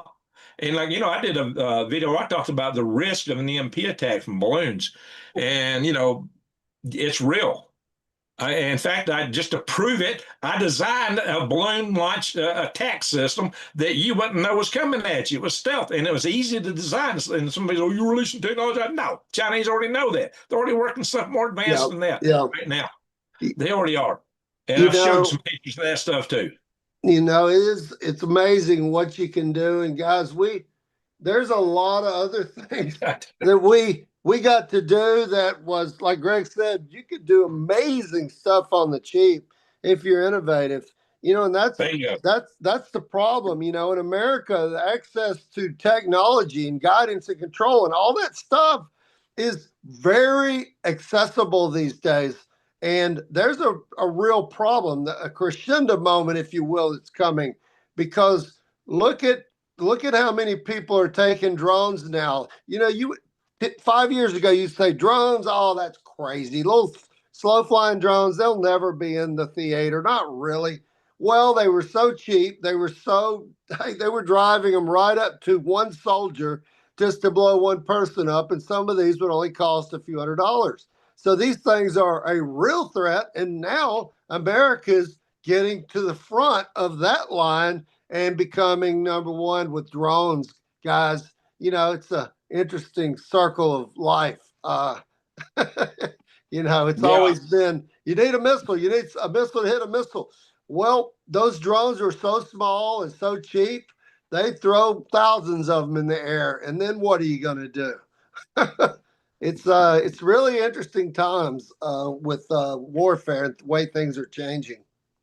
Well, one of the things we supported was a Google Lunar X Prize. That's right. That actually went in with another group, and we were proposing that. One of the things that I was promoting was this little lunar crawler that would be launched in a tube, and it would have these spider legs that would fold out, and then have a little back piece, and it would just go along the ground. But my inspiration for that was a little toy I had when I was a kid. It was a Major Matt Mason toy. That thing would crawl over anything. It had the wheel had foot pads on it instead of a continuous round wheel. Yeah. That little thing would crawl up over anything. It was cheap. And I thought, that would work for me. It really would. And, actually for a weapons system, if you had a double barrel shotgun on it, and then you just back that tail section in the ground, you got a cheap, portable, remote, and movable Claymore mine. I'm surprised people haven't weaponized that. That was a long time ago. I agree. And by the way, changing gears with the news of the UAPs and everything, what I heard today, that they mentioned the word bogey and a Gemini mission. And by the way, I spent 4 hours with Richard Hoover, microbiologist. You can go look him up on the internet. He's got his own profile, but he is actually recognized as a PhD, 400 papers on life in extreme environments. And I spent 4 hours Sunday with him and had a wonderful time. And he told me a couple of stories, and I'll tell you one, and it has to do with those bogeys. He was the guy, the principal. Skylab. Shout out to Richard Hoover. I had a great time. Enjoyed being with you over at the state park at Gunnersville. But what he told me is, he said the X-ray telescopes that were on Skylab, he was the principal investigator. He trained Owen Garrett how to operate those things, by the way. Okay. And he said, I am on console out at out in Houston. And he said, I'm on console. And all of a sudden, Garrett comes on and says, we have bogeys. And he said, I'm like, what? You know, he said, I'm not talking. He said, I'm listening. I'm in the Capcom. And he's like, what? You know, and he's like, yeah, we have Houston. We have spotted several bogeys. And it was a big pause. And then they came back. He said, this is Houston. He said, acknowledged. And basically he said, NORAD is tracking. NORAD's tracking. Engaged. He said, so then Garrett took some pictures with the camera. They had several. He took some up close pictures of these red lights. They were like 2 or 3 right outside the window. And he took quite a few pictures. So he said he dug into that when the mission was over and he got back. He said, in fact, I went to the photo lab and tried to get my hands on them as quick as I could. He said, when I finally got a copy of them, they were like 10 black photos. He said Owen didn't have the setting right for the the light, so the exposure, and he thought that's crazy. He said he knew much better than that how to operate those cameras. And the point is, he brought a book with him, by the way, a book written by an author who was a big reporter who went there the day of all this was happening, got his hands on some of those pictures, by the way, before other, I guess, agencies got involved. And he showed me the pictures, Greg, and I took a screenshot. He said, this is a really rare book. And it had those from the window of Skylab. And he said, this is a big story, Tim. You know, this is a big deal. So here's another example of, and by the way, Richard Hoover is not a sensationalist. He is not a UFO hunter. He's done a lot of TV time going to Antarctica, looking for life deep in the the permafrost and the various, old places where there was life once. And I'm telling you, because that's a good place to hunt. Meteorites are still pristine. Actually, one of the earliest videos on this channel, I've got a Richard Hoover presenting the HAL 5. oh, So cool. So he is on this channel, and I do plan to call him and try to get a couple of You interviews out of him. need to, because he's got some other stories that'll blow your mind, and they have to do with the Mars rover and samples that recently occurred. And I'm telling you, the man is brilliant, sharp as a tack. And he goes way back to the Von Braun team. Richard's, I think, 84 years old, but he is so quick on his feet. So Greg, please get him on this podcast. Oh, I will. So, hey, we had another super chat earlier. We've been talking so much, it's been hard for me to break in and just say thank you, Bankhead 444. That's one of my original mods on here, Desert Rose. So, anyway, so this is all interesting. I hope you guys in the chat room are having a good time with this, because we've been all over the map tonight. We've talked about some of our rocket experiences. We've talked about UAPs. I heard you when I was walking through. I heard you talking about somebody saying a orb went through their cockpit. Yeah, that was Brian Benny said that to Rutan and me while we were flying. We had our yeah, he passed away. Yeah, he did, and it's unfortunate. He was a really, really nice guy. He and I got to write the contract for all the vendors and the statement of work and the interface documents. That was one of the only project we really dug into together on. Yeah. Well, we both had a lot of adventures. Like I said, running from rockets, literally. Riding rockets. Riding rockets, yeah. Tim built some rocket-powered bicycles, a rocket-powered truck. Jetpacks. We built a few of those. Jetpack, yeah. We rode those, yeah. That's what guys in Huntsville, Alabama do. That's right. At least some. Now, actually, Huntsville had gotten pretty boring for a while. It was like everybody was doing paper studies and engineering. Nobody was having any fun. It's one of the reasons I started the HALO program. HALO was altitude liftoff. That's Mhm. before that acronym got used 24 different ways. We see it for games, for jumping out of aircraft and stuff like that. But altitude liftoff program, the idea was to build a rocket and launch it from a balloon. And one of the reasons I come up with this, I thought we need something practical, hands-on to get real-world experience with, besides all this simulation stuff, study stuff, and just Oh, yeah. paperwork engineering. And boy, we learned a lot. I learned a lot more doing Halo than I learned in my rest of my career as Yeah. an engineer. Of course, I felt like I learned more from the Army than I ever learned out of college. And I got quite a degree out of college. But, Yeah. just the But, real life experience. Well, Greg, you had some great speakers. You from Ning Lee back in the day. You had people from Rotary Rocket, chief engineer, speak on that. I was there for that. I was And Dan fascinated. DeLong, oh yeah, well, he goes way back. Yeah, and but what What long happened to Dan? before? I tell you, Dan worked for Ernst Stuhlinger at one time at Teledyne Brown, trying to develop a small rocket to launch. It was kind of like the forerunner of Pegasus. It was to be launched from under the wing of an aircraft and to bring fresh fruit and vegetables to the crew of the space station, and smaller satellites and things like that to be launched. right. And Ernst Stuhlinger was the head scientist of von Braun's team. Well, he went over to Teledyne Brown. He left NASA and went to Teledyne Brown. And when I was days before I went in the Army in 1979, I went in the Army in July 1979. I think the 24th, 23rd, 24th, 23rd.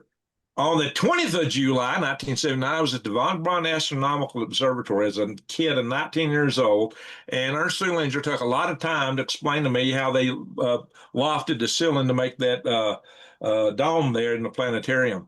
And it came off of one of the upper stage fuel tanks for a mock-up off the Saturn V. I forget which stage that was off of. I don't know if it was S4B or maybe one of the smaller stages. Probably had to be S4B. That's a huge planetarium. It's definitely not the first stage.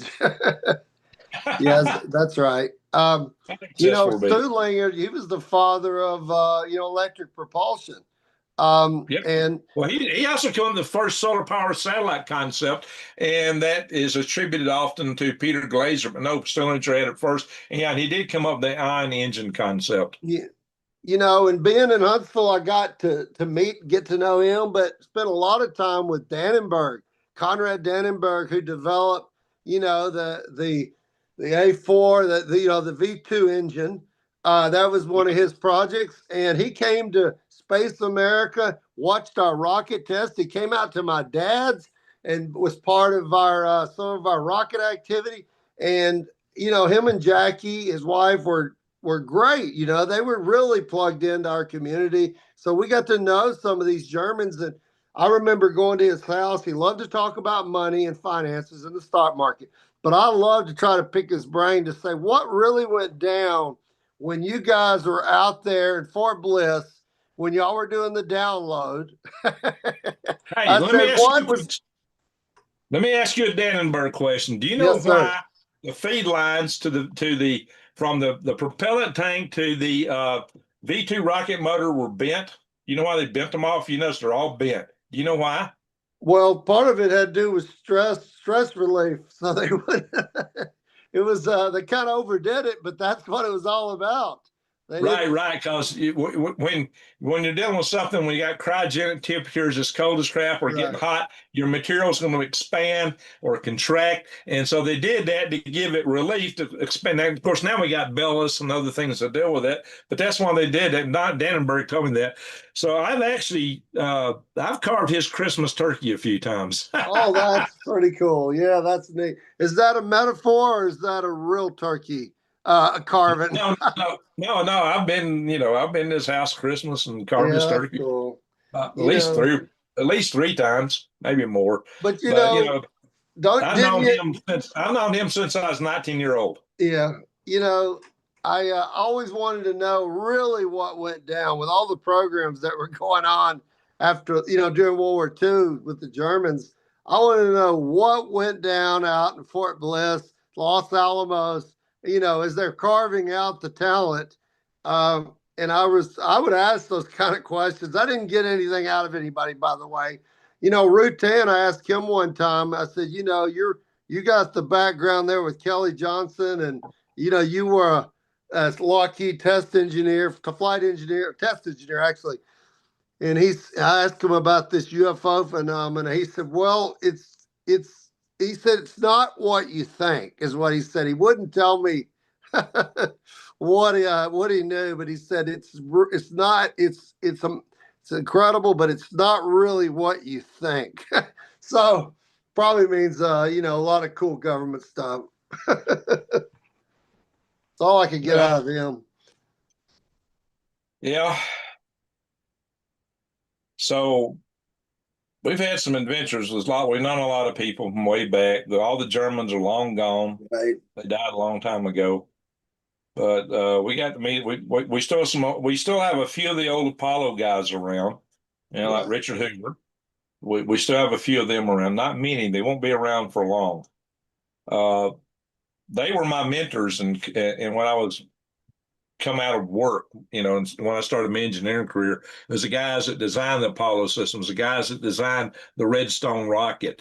It was the guys that built all those earlier systems. And of course, I knew Conrad and folks like that, and I would ask them for advice too.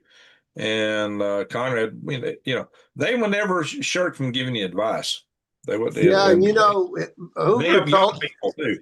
Yeah, Hoover told me he worked with the guys building the space this telescope, Von Braun Society, up there on Montesano. He said, I'm at NASA, I'm working in the optics lab. He said, I designed an interferometer to help measure the contour of that parabolic mirror. I think it was a 16-inch mirror. And he was telling me all about how he did that to show them that they got the contour right. And he'll write you a dissertation on it if you want on a napkin, because that guy is so sharp. Pretty cool. I knew guys who'd do things like they would build a heater array in a big box with fans on it, stick it over the windows so their windshields wouldn't freeze at night. Oh yeah. You know, and people like Gordon Woodcock. My gosh, that guy was smart. Hal 5. Oh, yeah. Early founder, I guess. And he was incredibly gifted, and he would do propulsion. He did a 6 degree of freedom weekend, basically computer model to fly our rocket for Space America. You know, the next thing you know, he's helping me with liquid injection thrust vector with kerosene, saying I'll work up some quick numbers for the flows and delta P's. The guy was a computer that wore tennis shoes. Very brilliant man. Worked for Boeing for forever with Ronnie LaJoy. Oh, yeah. He came up with a lot of neat concepts, using a Brayton cycle solar power satellite, a big heavy lift launch vehicle concept. He led their space station proposal team. He didn't say the program after his development because he always worked at advanced space stuff. So he had a lot of brilliant ideas. I didn't agree with him on everything, but he had a lot of brilliant ideas. Politically, you know, he was not a big fan of anything Republicans were doing, but nonetheless, he would write articles in the paper. But he was so nice to work with. He was a delight. He was a delight. I loved Gordon. He was a nice man, definitely that. So, and he gave a lot to our space society, a lot of time and effort. So I really appreciated him a lot. Anyway, so we've had a lot of experiences. People had no clue, all the people we've dealt with, the projects we've done. You know, they see me do a few little videos here or there. Somebody see me making a post on Facebook. They think they know all about me.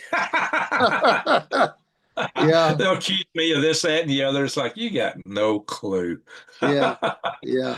You know, and a lot of people will call me needing rocket parts during COVID. Virgin needed some little valves, and I collect a lot of aerospace stuff, usable stuff. And it's funny. And then, of course, somebody called me the other day, needing some copper wire for a super magnet they're working on. Do you have any of this gauge? Then, you got people want to know, do you have a large Tesla coil? Recently, I did some horse trading, got rid of a 2 million volt Tesla coil for some data acquisition stuff I needed. So I'm always helping the community. Horse trading. Well, that's Yeah. part of the entrepreneurial spirit. You don't do that in government Oh, contracts. I love it, And man. they Help, can't we even all, think that way. yeah, we help each other, man.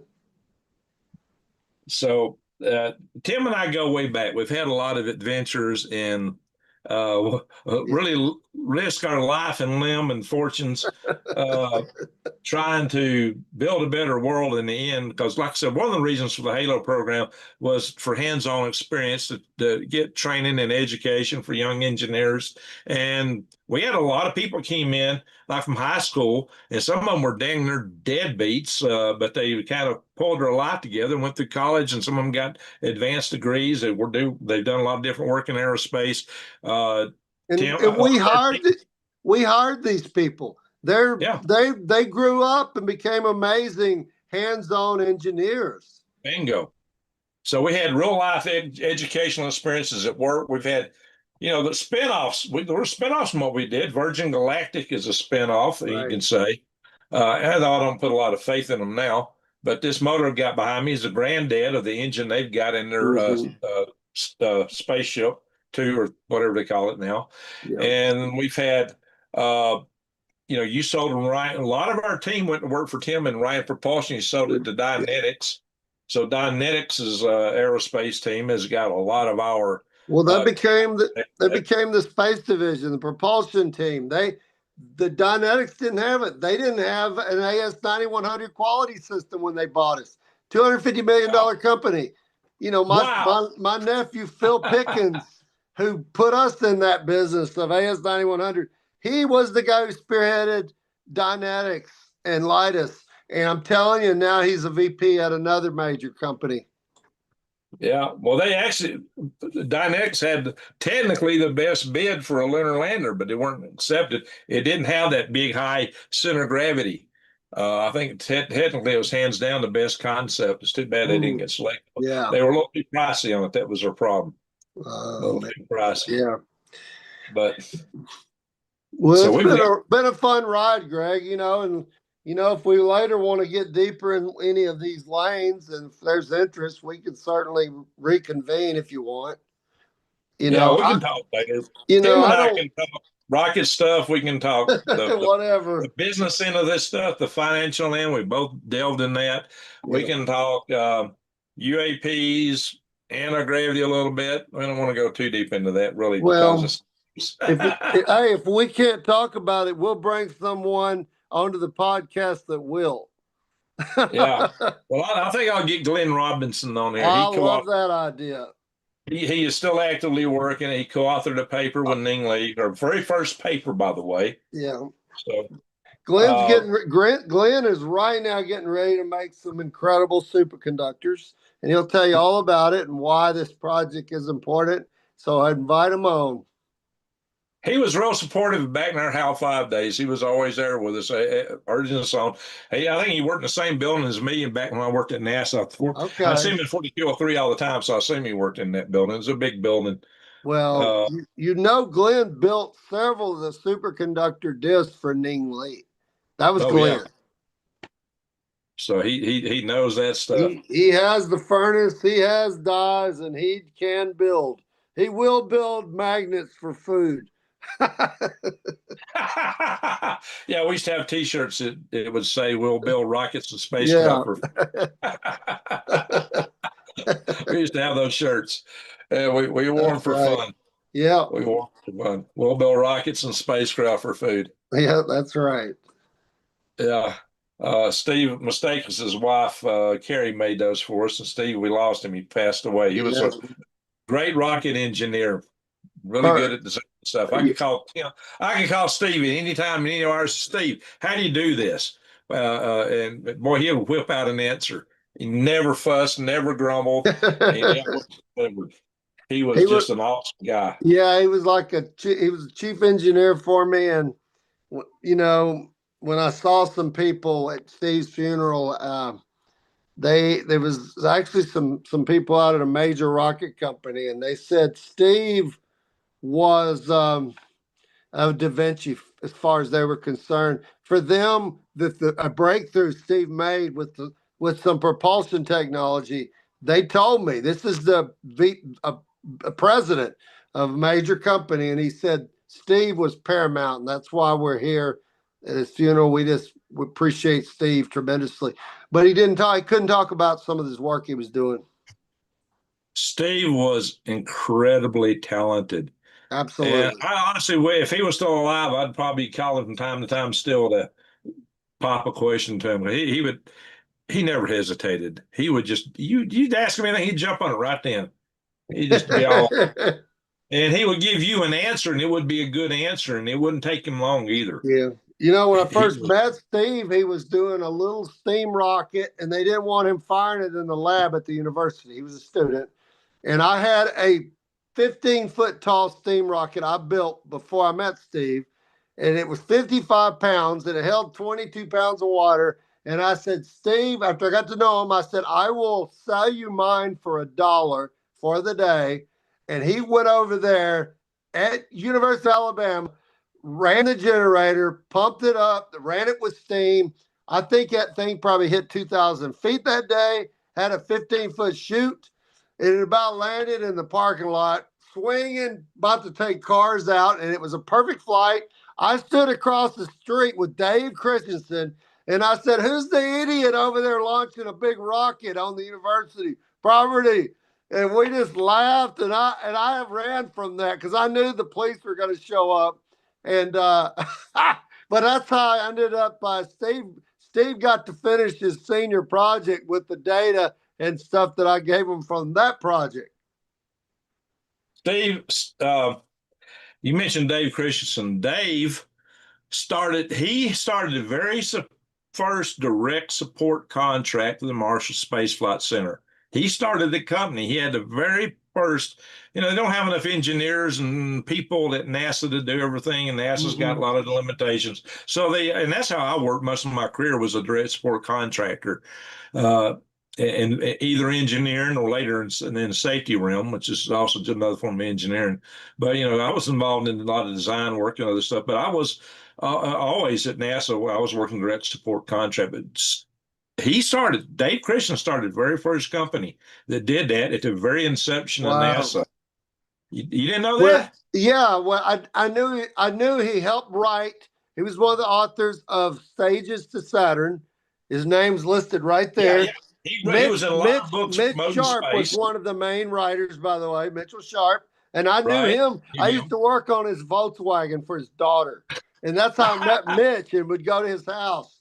He was a mess. And by the way, Hoover's was real good buddies with him. Yeah, I used to drink beer with Mitch and Conrad Dannenberg. I think there's a lot of that going on. But anyway, so yeah, that was kind of interesting. So the reason I'm bringing Dave Christensen up is that he and I were involved in one of those anti-gravity things. Yeah. And we were doing it from the kind of the business, the engineering side, but we had somebody else as the principal investigator, and he got distracted by other stuff, and it just didn't go through.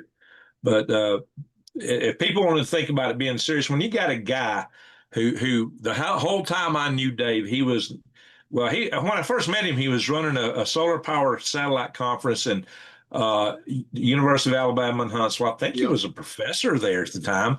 He ran the Johnson Environmental Energy Institute at UAH, and he did a solar power satellite conference, and I went there for that conference in 1979 before I went in the Army. Wow. And I met him. Before I ever went in the Army. I met him. I met Conrad Dannenberg. I met Stillinger all the way back then in the 70s.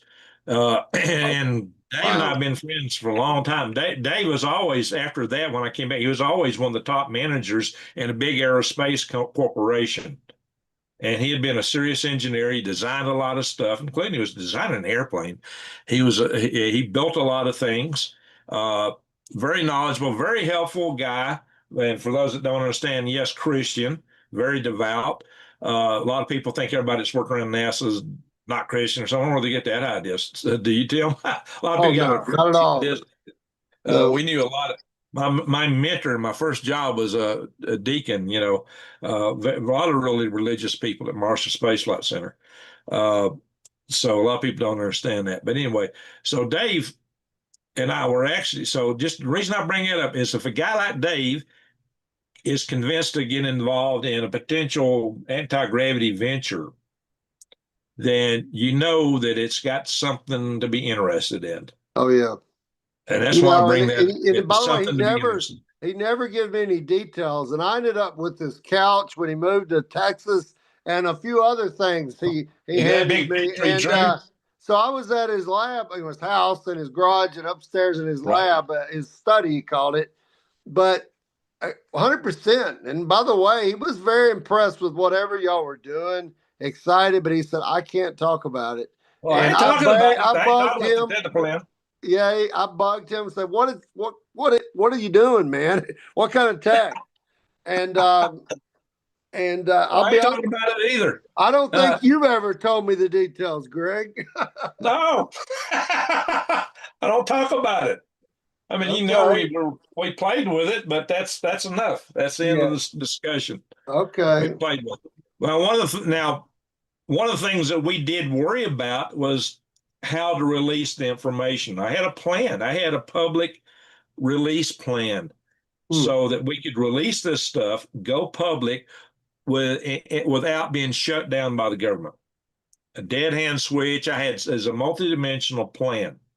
That's why when Amy talked and I asked the question, what do you do about the innovator who comes up missing?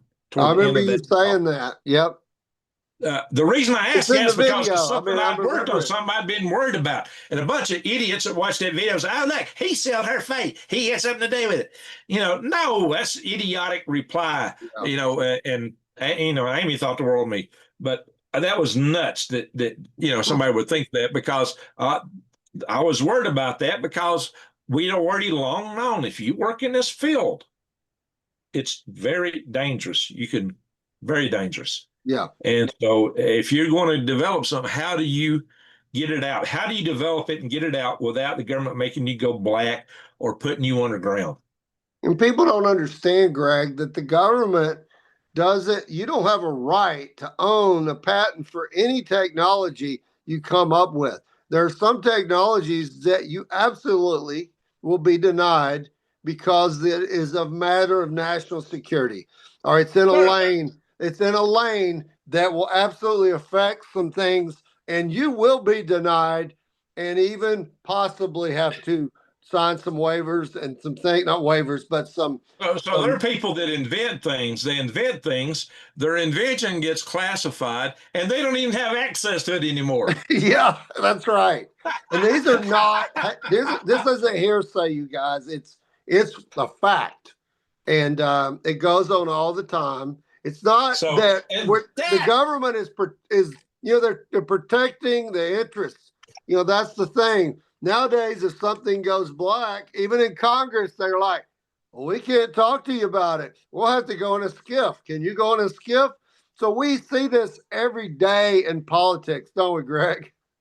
Right. So that is why Amy created the Institute for Exotic Research. Mm-hmm. She set that up specifically to come up with entirely private funding to fund individuals that wanted to develop projects that dealt with exotic science, like anti-gravity, things that you can't get funded through conventional sources for, because one, they'll giggle at you, or two, they will shut you down, make it go black. Ning Lee, her research went black, and later she wound up pushing daisies too.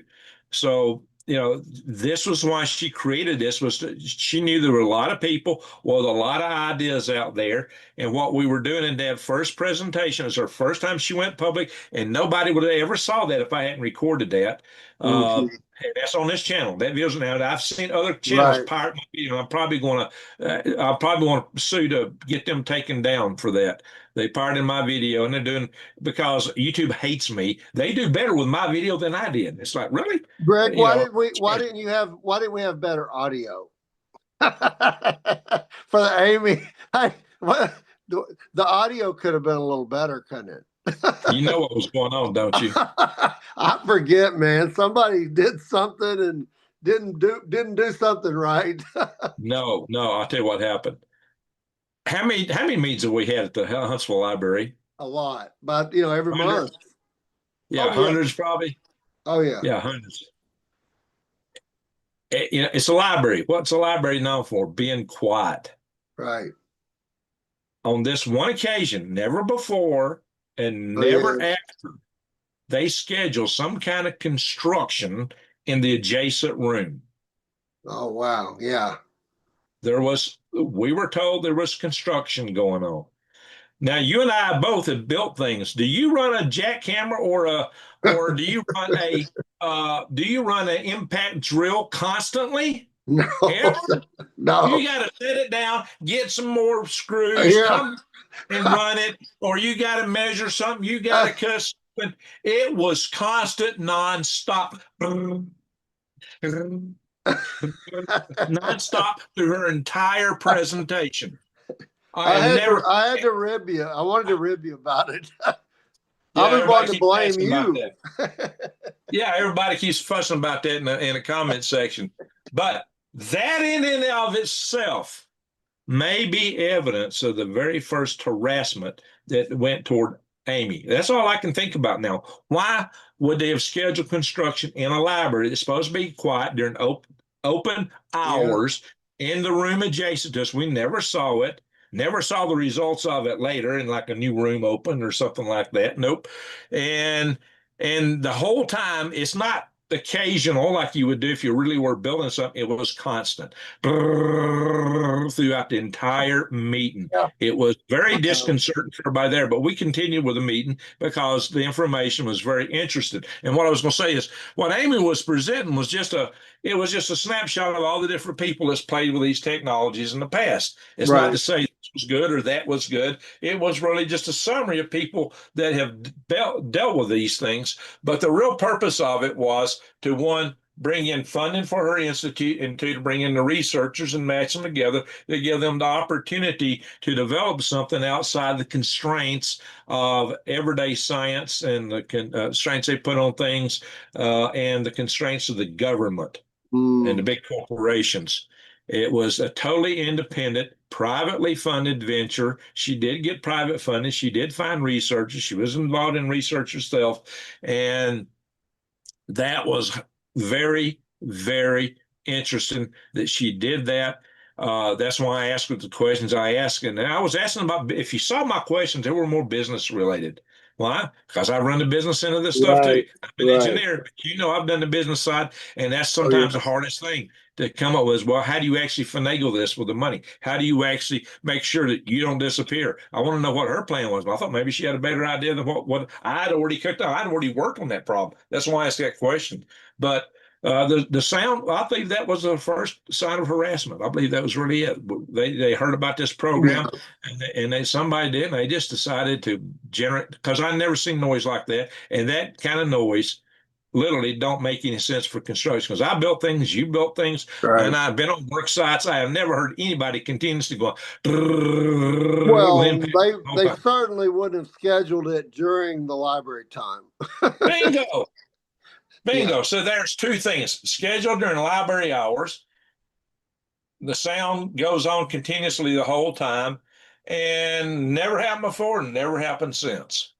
Yeah, it's interesting. You know, it's I think the sound is part of the story.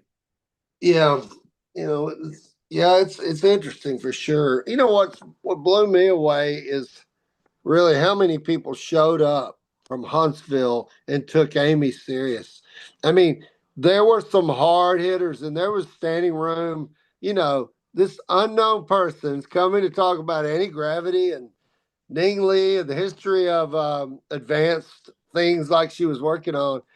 That's pretty impressive, in my opinion. Yeah, it was not a UFO crowd. That crowd was, maybe somebody had their wife or kid with them, but for the most part, it was engineers and scientists. Yeah, 100%. A lot of engineers, a lot of scientists. Yeah.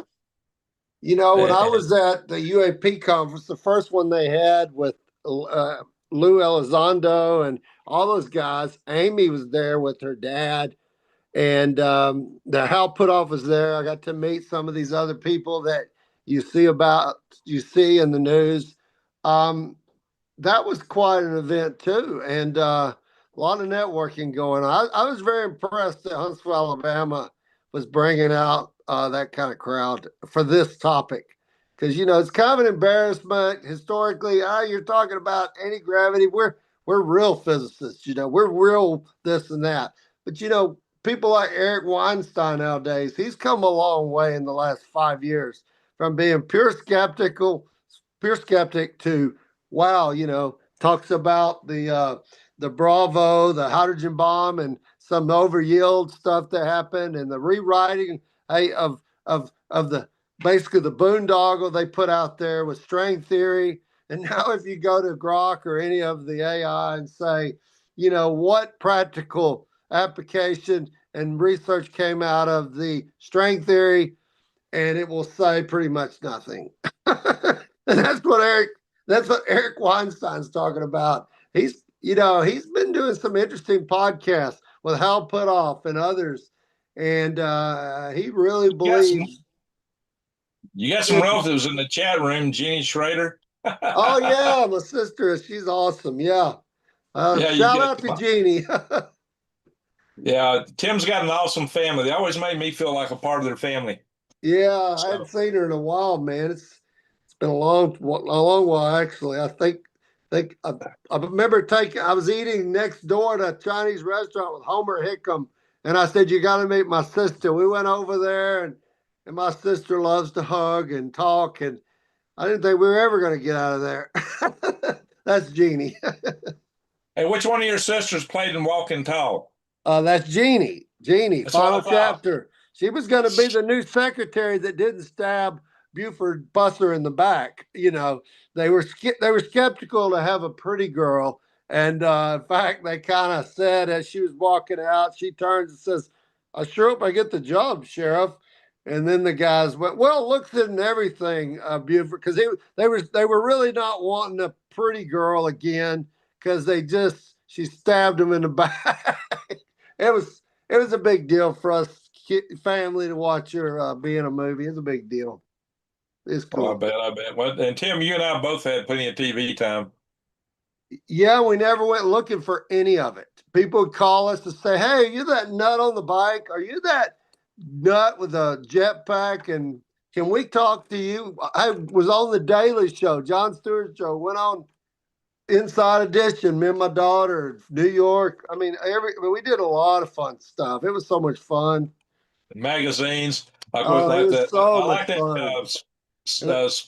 We got in the Smithsonian Institute's Air and Space magazine, Tim and Yeah, I did. that was like a 6-page spread. And in Huntsville, the Chamber of Commerce, they were very good to my plight about wanting to get the commercial word out. So when people would call and say, "We want to see Fire and Smoke, we're doing an article," well, whoever it was, a lot of times they'd call me and say, "You got any rocket motors that are going to be cool?" And I'm like, "Bring them out here. I'll light off something."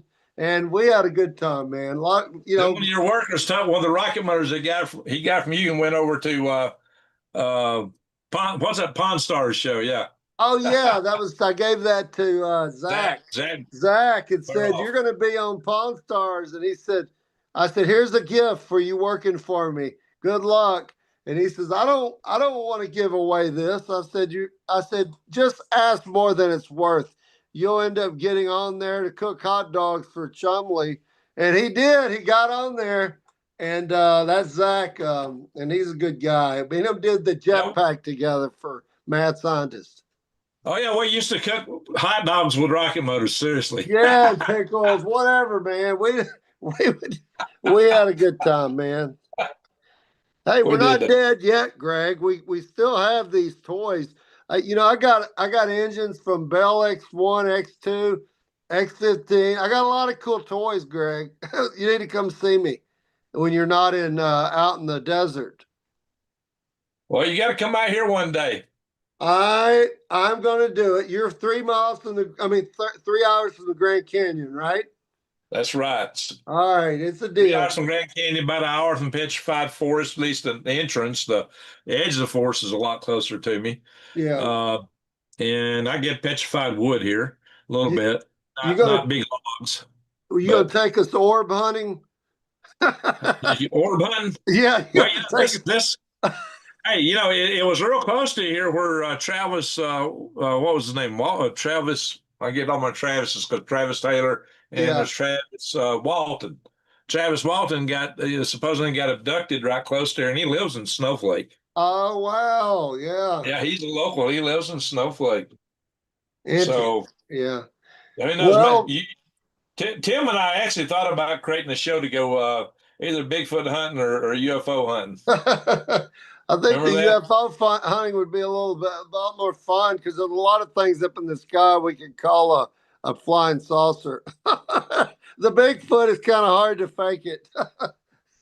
Well, I think we might want to try to take one down with a microwave weapon and capture it and see if we can fly it. There you go. I'll bring the microwave weapon, and you just find Well, us the I place. got the anti-personnel ultraviolet brain communication disruptor.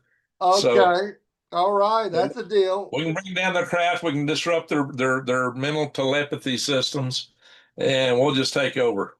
Well, and if it gets too crazy, we'll bust out the Tesla coil. I hear they're really good for getting evil spirits to run the other way. A poltergeist. That's what they say. The orbs That's will good. dissipate if you get the Tesla coil out. Or the name of Jesus.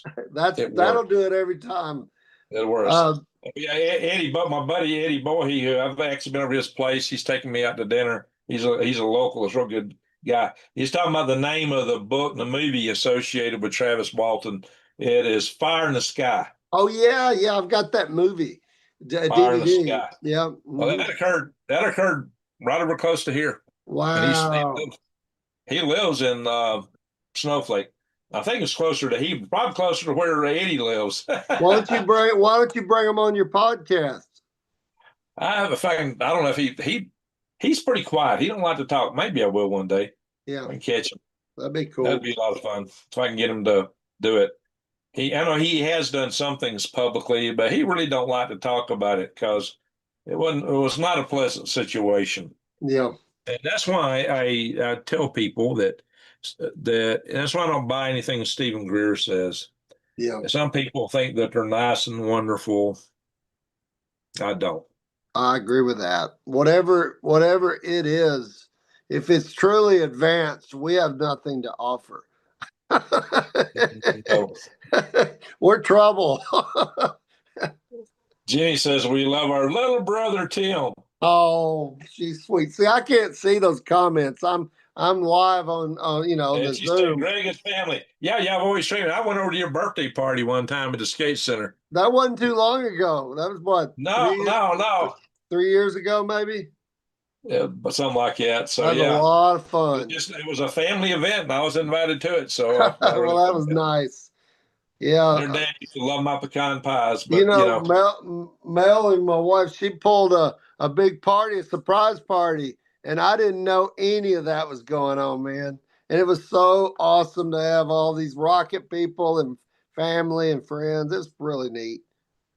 somebody says, I wonder how much Amy's influence is in the disclosure movie. I hadn't seen that movie. I think they're mostly talking about reports of sightings and things like that. There was a big case down in South America. Apparently a live one was captured and eventually wound up in the United States. Tim has good energy, says Desert Rose. Desert Rose is a real sweetheart. Much love to you, Desert Rose. She's Cool. I met her at a conference called LeakCon many moons ago, back in 2019, just before, a few months before, a little while before I first came to Snowflake. My first time out here was also 2019, Thanksgiving. Okay. And I flew from there to do some TV shows with that Weather Channel stuff. Cool. Well, you've done a lot of fun stuff, that's for sure.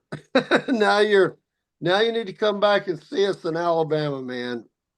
Oh, I will. I was there in Christmas, so I'll have to come back. But okay, I've got some ideas for some potential ventures down the road. Once I get my feet on the ground here and get things kind of settled down, I may bug you about starting up something. Oh, okay. Well, I'll at least loan you some resources or whatever. I'll point you to somebody if I can't be involved. But you know me, I'm a sucker for crazy. Well, it's crazy enough. You'll probably want to be all over it. Yeah, So, yeah, hey, you ever heard of the Innsman drive? I have not. It's a particle accelerator using basically a nuclear particle accelerator as a rocket engine because you accelerate mass at such velocity, the specific impulse is off the charts. And if you can throw enough particles to it, you can get a decent thrust. It's not, like a F1 rocket engine, but imagine 3 months to the Psyche asteroids that's thought to have so much gold in it. Oh man, yeah. 3 months Well, there, 3 months I, back. man, gold's through the roof, man. Have you paid attention? I'd like to Yeah. get my hands on a little asteroid of gold. You Well, know, that might be a way to grab some. there you go, man. That's pretty cool. Yeah. Well, So, and I know some plasma physicists and some people that dealt with high current, high voltage accelerators. oh And yeah. if you remember, I remember you showing me a real high voltage stage system you had with the coil stage. That would drive a coil gun, what you showed Oh, me back a few years oh, ago. and I still have some of these devices, well over 3 million volts. Um, DC power supplies. I've got some pulse that'll do 5 million. I've got some stuff, man. And 5 million votes. I think we could have some fun, Tim. yeah, you got a lot of people that like to try charging this and that and look at the behavior of masses and balls and a lot of crazy stuff that people tell me. I bought some super caps for starting electric trains. They're brand new. They're like 175 joules. No, that 175 kilojoules, something like that. Wow. It's crazy, man. And then I've got some others that belong to Larry Fullerton, man, the Mr. Magnet inventor of Huntsville that passed away. I ended up with his physics library and just incredible books. This guy had over 300 patents, but super capacitors, man, high voltage. And I'm looking on Facebook Market for super caps, and here I'm thinking, holy smoke, these 400-pound capacitors. Who has these? What are they doing with them? And I go and visit, and I found out Larry Fullerton passed away, and it was part of his collection. And there were old school X-ray machines, and then there were the old school methods for the photographic plates for doing X-rays. And then I Yeah. got to reading some of his books about photography of X-rays and various particles without having to use expensive, computers and sensor packages. And they were able to do a lot of detection of different species of high frequency, phenomena would end up showing up on these plates. So now that I figured out what he was probably doing, looking at some weird physics. The poor guy, he died, early age of brain cancer, and I couldn't help but as I look at the toys and with when you got something that has that much, a lot of times that much energy of some of these systems, you got ionizing radiation, and you're playing with stuff you can't really detect with some cheap sensor. Does that make sense? Yeah. The event, Yeah. the Play event, around. Hey, play around with some of that stuff and at various frequencies.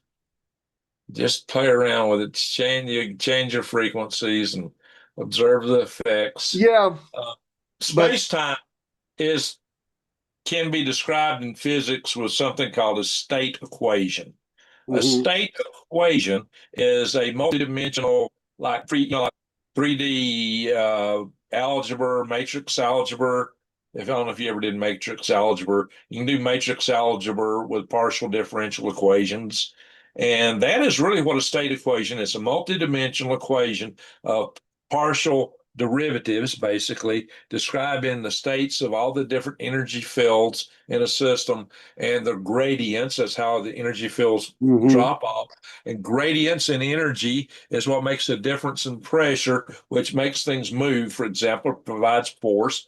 Like, it's just like water. If you got a column of water that's so high, it's that you call that head. You got a lot of voltage in the battery. It's electrical pressure. It's the same. The equations for a high column of water and a high voltage battery are the same equations. To flow through a pipe, you use the same. You can model and analog them using either fluid flow or electric equations. It's amazing how you can do all that stuff. But anyway, so the reason I'm getting at this is space time itself has quantities. We think of it as nothing, but it has resistance, capacitance. It's Permeability. got and the speed of light is 1 over the square root of epsilon naught times mu naught, which is the electrical permittivity and the permeability of free space. That is your electrical capacitance and inductive terms. And now that is also the form of the equation for the fundamental frequency in a electrical circuit. If you can build a Colpitts oscillator, which is RLC circuit that oscillates, just by tuning the resistance and capacitance. And again, electrical antenna is tuned. You tune that wire by changing the capacitance of the wire, and that's how you tune it to various RF frequencies. You have a varostat capacitor, and so when you think about these things, it's kind of funny that a translational velocity has the same function and form as a repeating frequency in a Colpitts oscillator, for example. But the funny thing is that it's all governed by space-time and the inductive and capacitive element vacuum space as a light goes through it. So vacuum space isn't nothing. That's why it's got a lot of 0-point energy. We detected that with the Kashmir event. We know it's real. But what I'm here to say is, if you start thinking about vacuum space as something, as an entity, and you try to figure out, okay, what is this and how does it actually work? That starts taking you places. And if you put enough tension, those tensors, go back to those tensor equations. Remember when Mark Millis came to HAL 5 many years ago, says, hey, we figured out how to do the South-Cubic drive. We can do warp drive, but all we need is 2 negative masses of Jupiter. But what if physics? Why are physicists stuck on mass and gravity? That's the weakest stuff in the world. What's the most powerful force outside the atom? Coulomb force, the charge of electricity. So when you play around with high voltages, Tim, you can put a lot of tension in free space. Yeah, I believe that. And when you start getting above 1 million, 2 million volts, you're dealing with, when you're talking discharge at that pressure, let's call it pressure, let's call it high voltage potential. You create ionizing radiation, and it can cause you health problems.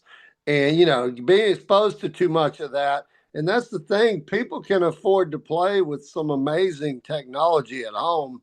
And you could, even the smartest people don't make it out the other side sometimes. And you got to know the relative in the house, Sharon Spencer. She said, I feel like I'm listening to Tim and our dad's conversations. I sure miss these conversations on physics and space. Oh, that's awesome. Sharon, well, shout out. Hey, and Dad loved tensor math. He even told me and Sarah, my daughter, she majored in math, probably because of Dad, and in Latin for a minor. But Dad talked about the value of tensor, had some unique, it really uniquely applied to some things in nature that are very important. And he says, there's pretty much some wisdom to be learned in tensor math. He said it's not just some obscure class you take, and my daughter ended up doing her thesis on on the golden ratio and the implications of life and nature. And I think she was inspired by Dad to do that for her college thesis for graduating. So, Dad, my dad is a physicist. He loved, if you were out at his house having a campfire, Greg, you know this, after we eat Oh, yeah, after I've been there a some few of our times. this, there would be physics in the country, physics in the heat transfer, physics. He's going to show you an experiment and ask you, why do you think it does that? And he wants to Physics. know. He would talk about physics, religion, and politics. Yes, and he would let you step in it. He'd say, "What do you think's Oh, going yeah. on there?" And He would it would set be people funny up and because lead them on. it was like he started the food fight for intellectual people, and he just sits there grinning and watches everyone step in it, He and was a really, master. and never He was a taking. master at setting people up. I always loved to watch him Yes. operate. I would just sit back and wait for it. Yeah. He'd be asking questions. He'd be leading them along, and he'd be blah, blah, blah, blah, blah. The whole time they're walking in the trap. And once they get to the end, he'd just jerk the rug out from under them, and they wouldn't know what happened to them. Like they'd realize it had. He'd lead them along that logical path that he knew. He was a master. He'd play them, and he played Yeah. brilliant people. It didn't matter. You could be a PhD. It could be your field. Oh, Even, yeah. and he would lead you into that trap. And right at the end, when you finally get to the point that it didn't make sense what you were saying, he'd Yeah. jerk the rug. Well, Dad he knew what he was doing from the get-go. He set the whole thing up. He was. I got a lot of entertainment out of watching He him. wanted to know, are you a critical thinker? And do you know why you believe what you believe? Can you back it up? Whether it's math, science, whatever it is, he's going to let you. He's going to let science, religion, politics. And he was a religious conservative, a scientist. Right. That's right. So a lot of people think that don't go together, but in Huntsville, we need a lot better than that. Well, you either take more classes and say, well, I don't believe anymore, or you take a lot and have critical thinking, and you're thinking more than ever, none of this makes sense that we're here. And then, Jesus and Dad would grin. Oh, yeah. He loved my pecan pies, though. I forgot about that. Yeah. And I'll tell you, he called me almost daily in the last few years of his life. He was working on stuff, even stuff to help him have mobility, by the way. He'd say, Tim, have you thought about doing something like this? It would really be popular. He would try to get me to build a prototype or whatever to help him be more self-sufficient. It's pretty cool. So Mulder's Wrath is talking about using a magnetron and a magnetron core in a stainless steel pipe. That would be entertaining. So flash fried. Did you see recently? He was doing that. I guess he was doing that himself. Well, did you see recently where there had been some experiments where they used pulse laser, high frequency laser, and they actually were doing it like with air, and they actually could create a plasma, and it would be like a lensing effect, sort of like sort of like a laser, Greg. So it's bouncing between the plasma and back to the source. So it's basically, they were talking about able to do some interesting fusion experiments with the physics of the behavior of a pulsing a laser and a plasma ball that would form, and how it would create almost its own little let's call it a lasing tube, if you will. It's really interesting, some of the stuff that's going on, and some of that stuff Glenn's working on, and he's got, when he builds these superconductors, he puts these what he called seeds in there between some of the layers.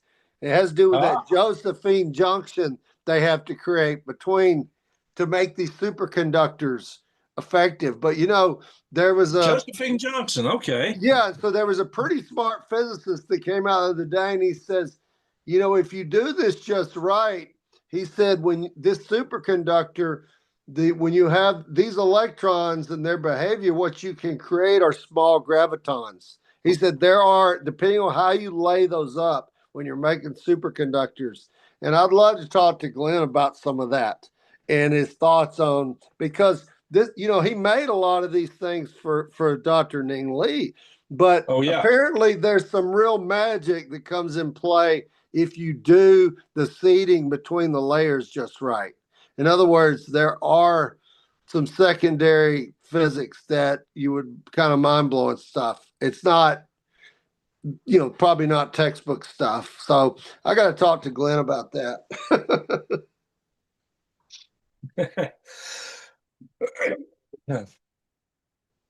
So somebody said I better bring my pecan pies and next sausage meat. Where Yeah. that is. I haven't made any in a while. I don't have a good oven here. I got a little camp stove oven and really hadn't used it. But yeah, I used that I spent a lot of time putting those pecan pies together. Well, you're a good cook. You're a good cook. I give it to you.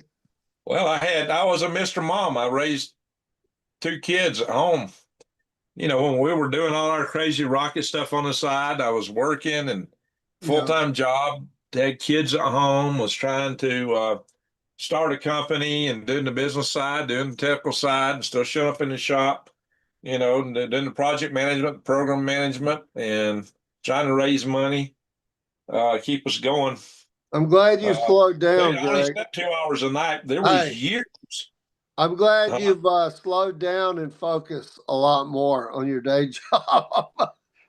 Yeah, well, I focused on my day job. Oh, but I know that. I'm just I just saying didn't that sleep. I'm just saying it's just always been amazing to me what you can juggle. Well, I managed these days to get at least 4 hours a night sleep. But sometimes I get 6. Congratulations.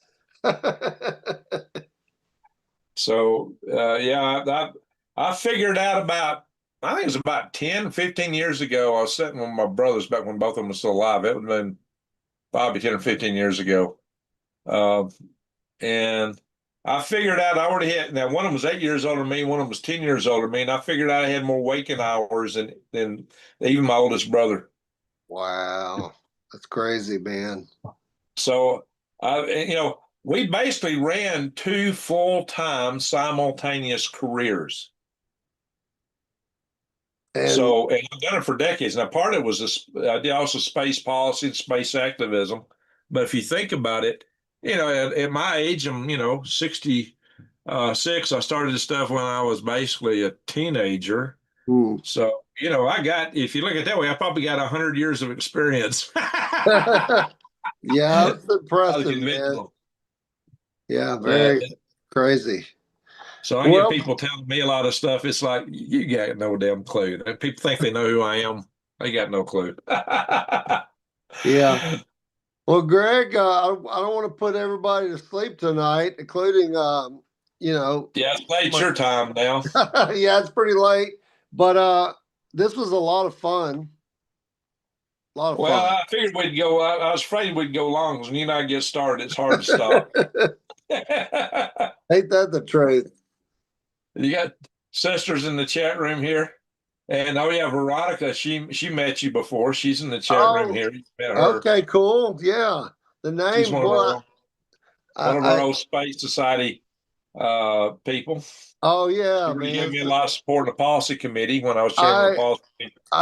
I love going to the National Space Society, you know, the events, and you know, got some awards, and that was cool. And you know, meeting people like George Whiteside, who was at NASA for a while, and then later I hired George to be the executive director of the National Space Society. He became a deputy director at NASA. He became the president and CEO of Virgin Galactic, and now he's a stinking Democratic congressman. And California, you know, he'll probably be the governor before it's over with. Yeah, he knows. He may be president. Yeah, he may be the president, and his sidekick will be Newsom. Who knows? Well, he's a smooth talker. He's a real smooth operator.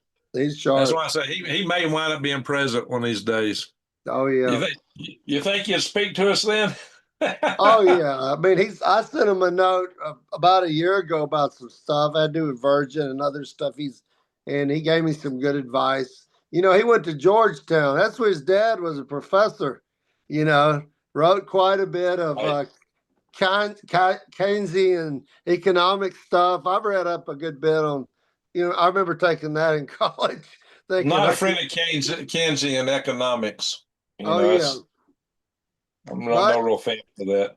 Yeah, well, I'm not saying I liked any of the economics, but I remember that. Economics. Yeah, but well, listen, Greg. Let me know if people liked it. By the way, people that are listening, we have talked more, me and Greg, tonight than we've talked probably in 3 years. So this is we don't get to do much offline talking, but tonight we're catching up. We talked for a little bit yesterday, but it wasn't. You came by and bought the old rocket motor test stand off of me. That's right. I haven't posted that video up yet. I need to do that because that's been almost 2 years ago now. I should still be doing that. Yeah. So Janine said, Papa would never let me live it down. When I lived with him, I made a pecan pie, his favorite, and brought it out the door to Chase's house. Now my husband, and the pie was for Papa. That's so cool. Yeah. Yeah, we miss our dad, Grandpa, that's for sure. So that's Jan Reniger, so Chase's wife. Oh, yeah, I love Jan. She's awesome. So yeah, we took Chase out on a boat. I took him out on a ship when he was I think he was still in high school, wasn't he? No, but close. I thought he was still in high school. No, we hired Mars him. Air. I don't think then. We hired him right out of. I hired him at Orion. You might be right. It might have been Orion. I think you're right. I think he was still in high school. Dang. Well, tell Chase I said hi. Yeah, by the way, tell the cookie scientist I said hi too. I'll do it. I smelled something burning a while ago, but it wasn't that. But they shut the door to that area, so maybe. But yeah, I'll send her a note. Tell her. Well, listen. Well, Greg, thank you for inviting me, and it's as I said, it's been a lot of fun. Been a lot of fun. All right, we'll have to do this again. We'll have to probably narrow down to some concise topic. Maybe if we can do that. We don't get distracted talking about. We get excited about all these old stories with shenanigans. We could pick one of those and talk all day. On a number of topics, number of the adventures we had. So, Cyberdyne Systems Palantir. I don't know why that was brought up. Somebody mentioned that Tim needs to hurry up and write a book. There's an idea. I need to write some books too. Yeah, you can write a book, Tim. I've thought about doing it myself. Well, Tim, okay. I got that would be as wacky as this conversation, probably. Some of the. Oh, he has some stories. I did write up a few things for articles for the a little newsletter we used to have in HAL 5. I could probably grab some of that stuff to as starter for a book. Yeah, or just grab Grok and just talk to it from now, every now and then. Excuse me. It'll stitch it together for you. Yeah. Very easily. Yeah, you take a bunch of that disparate stuff and feed it through AI and let it weave it all into a absolutely, 100%. And it'll focus you. Yeah. Or me. Jan and Chase Reniger are fans. What Jenny's saying. Yep, sure enough. So yeah, we've had a lot of adventures. A lot of your family's in the chat room. That's always good to see. Oh, that's awesome. Yeah. Well, there's a bunch of us. 6 kids. I know you got a huge family. Man, there's probably grandkids, great-grandkids. There's got to be 30 or 40 critters running around. Kids, grandkids, great-grandkids. They're out there, man. And I really my heart goes out in gratitude to your family for always making me feel like I was part of it. Well, you are, Greg. You're fun, and we always enjoyed you. You're pleasant. It was, and it's the whole program we did. A lot of it at my house, building the rocket engine stuff and a lot of the parts.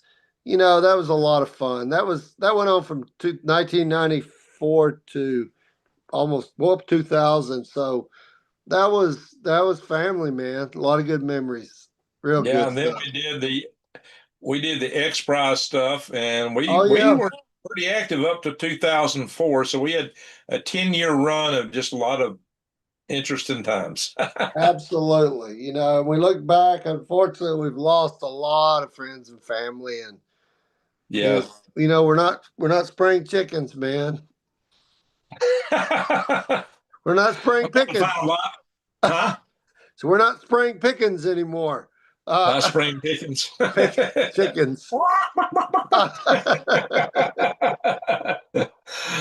Tim, I want to thank you for joining me tonight. We got Yeah. to do this again. We have talked before, not went on so long. We've covered, we picked topics like we talked about Virgin Galactic or Yeah. some of our Halo days. We've talked about a few things and Yeah. kept it more concise tonight. We kind of rambled tonight, but I want to thank you. I want to thank all your family who's in the chat room tonight. Too. Yeah. And, That's nice. and I want to thank all the mods. I want to thank everybody that's viewed tonight. And I want to thank all the super chatters. We had a few people. Yeah. We had a few people who gave us some super chats. I That's appreciate that. Now, one of the people was in the chat room that sometimes throws me a donation through my website. Let me just check. Don't see anything tonight. That's fine. I can have to check my email for that. I like to give people credit whenever we get any support like that. But it is getting late. I know it's 11:08 your time, 9:08 out here where I'm at. So we span the time zones. And I got to be up at 8 in the morning working lab view and data acquisition with the guru. And he was here this morning at 8. So I've got a long day ahead of me. I got a long Saturday doing rocket stuff. Awesome. Well, you and Mel come out here Okay. and come out and see the Grand Canyon. You can see my humble abode here and the tiny home I built and what I'm trying to do for the garden out here. Maybe I will have started my universal habitat thing if I can get a There job. you go. Well, we'll come see your humble Grand Canyon and see what that's about. There you go. Yeah, I posted a picture on Facebook and I said, "Look, Arizona's got a little crack in the ground." Hey, I took a zillion pictures, but I only posted that one with that little funny remark. I just hope y'all don't have. I just hope the Grand Canyon doesn't run out of water. I hear that challenging, very challenging time. It might. It might. You better. Now, where Veronica's at, she's down in southern Arizona, like the Phoenix area. Oh. They're going to be suffering. I think our whole city's going to run out of water. Oh, my goodness. Veronica, you need to get up here on this side of the state. Yeah. All right, Greg. Well, you take care. And again, some people are having fun. I've seen some people talking about laughing in here. That's good. This is meant to be a fun time. There you go. Well, that's good. Friday night. Right. Let your hair down, man. Greg, let your beard down. Friday night. Yeah, that's what Amy was talking about that in the that Jeremy Rice video. Oh, okay. Okay. Yeah. Well, we'll probably get some nasty emails from some people we've called out. Yeah, oh well. Tough it happens. Maybe let's do what people comment in the comment sections after the video post. There's going to be some snide comments, I'm sure, but hey, they can eat grits. Actually, that's a pretty good thing to eat. Just my grits. Yeah. All right, Greg. Well, have a good night. Appreciate you guys for tuning in. This was a lot of fun. Y'all take care. All right. Thanks, Tim. All right. And again, thank you, everyone. Thank you, super chatters, mods, and all. And with that, I'm going to say ho.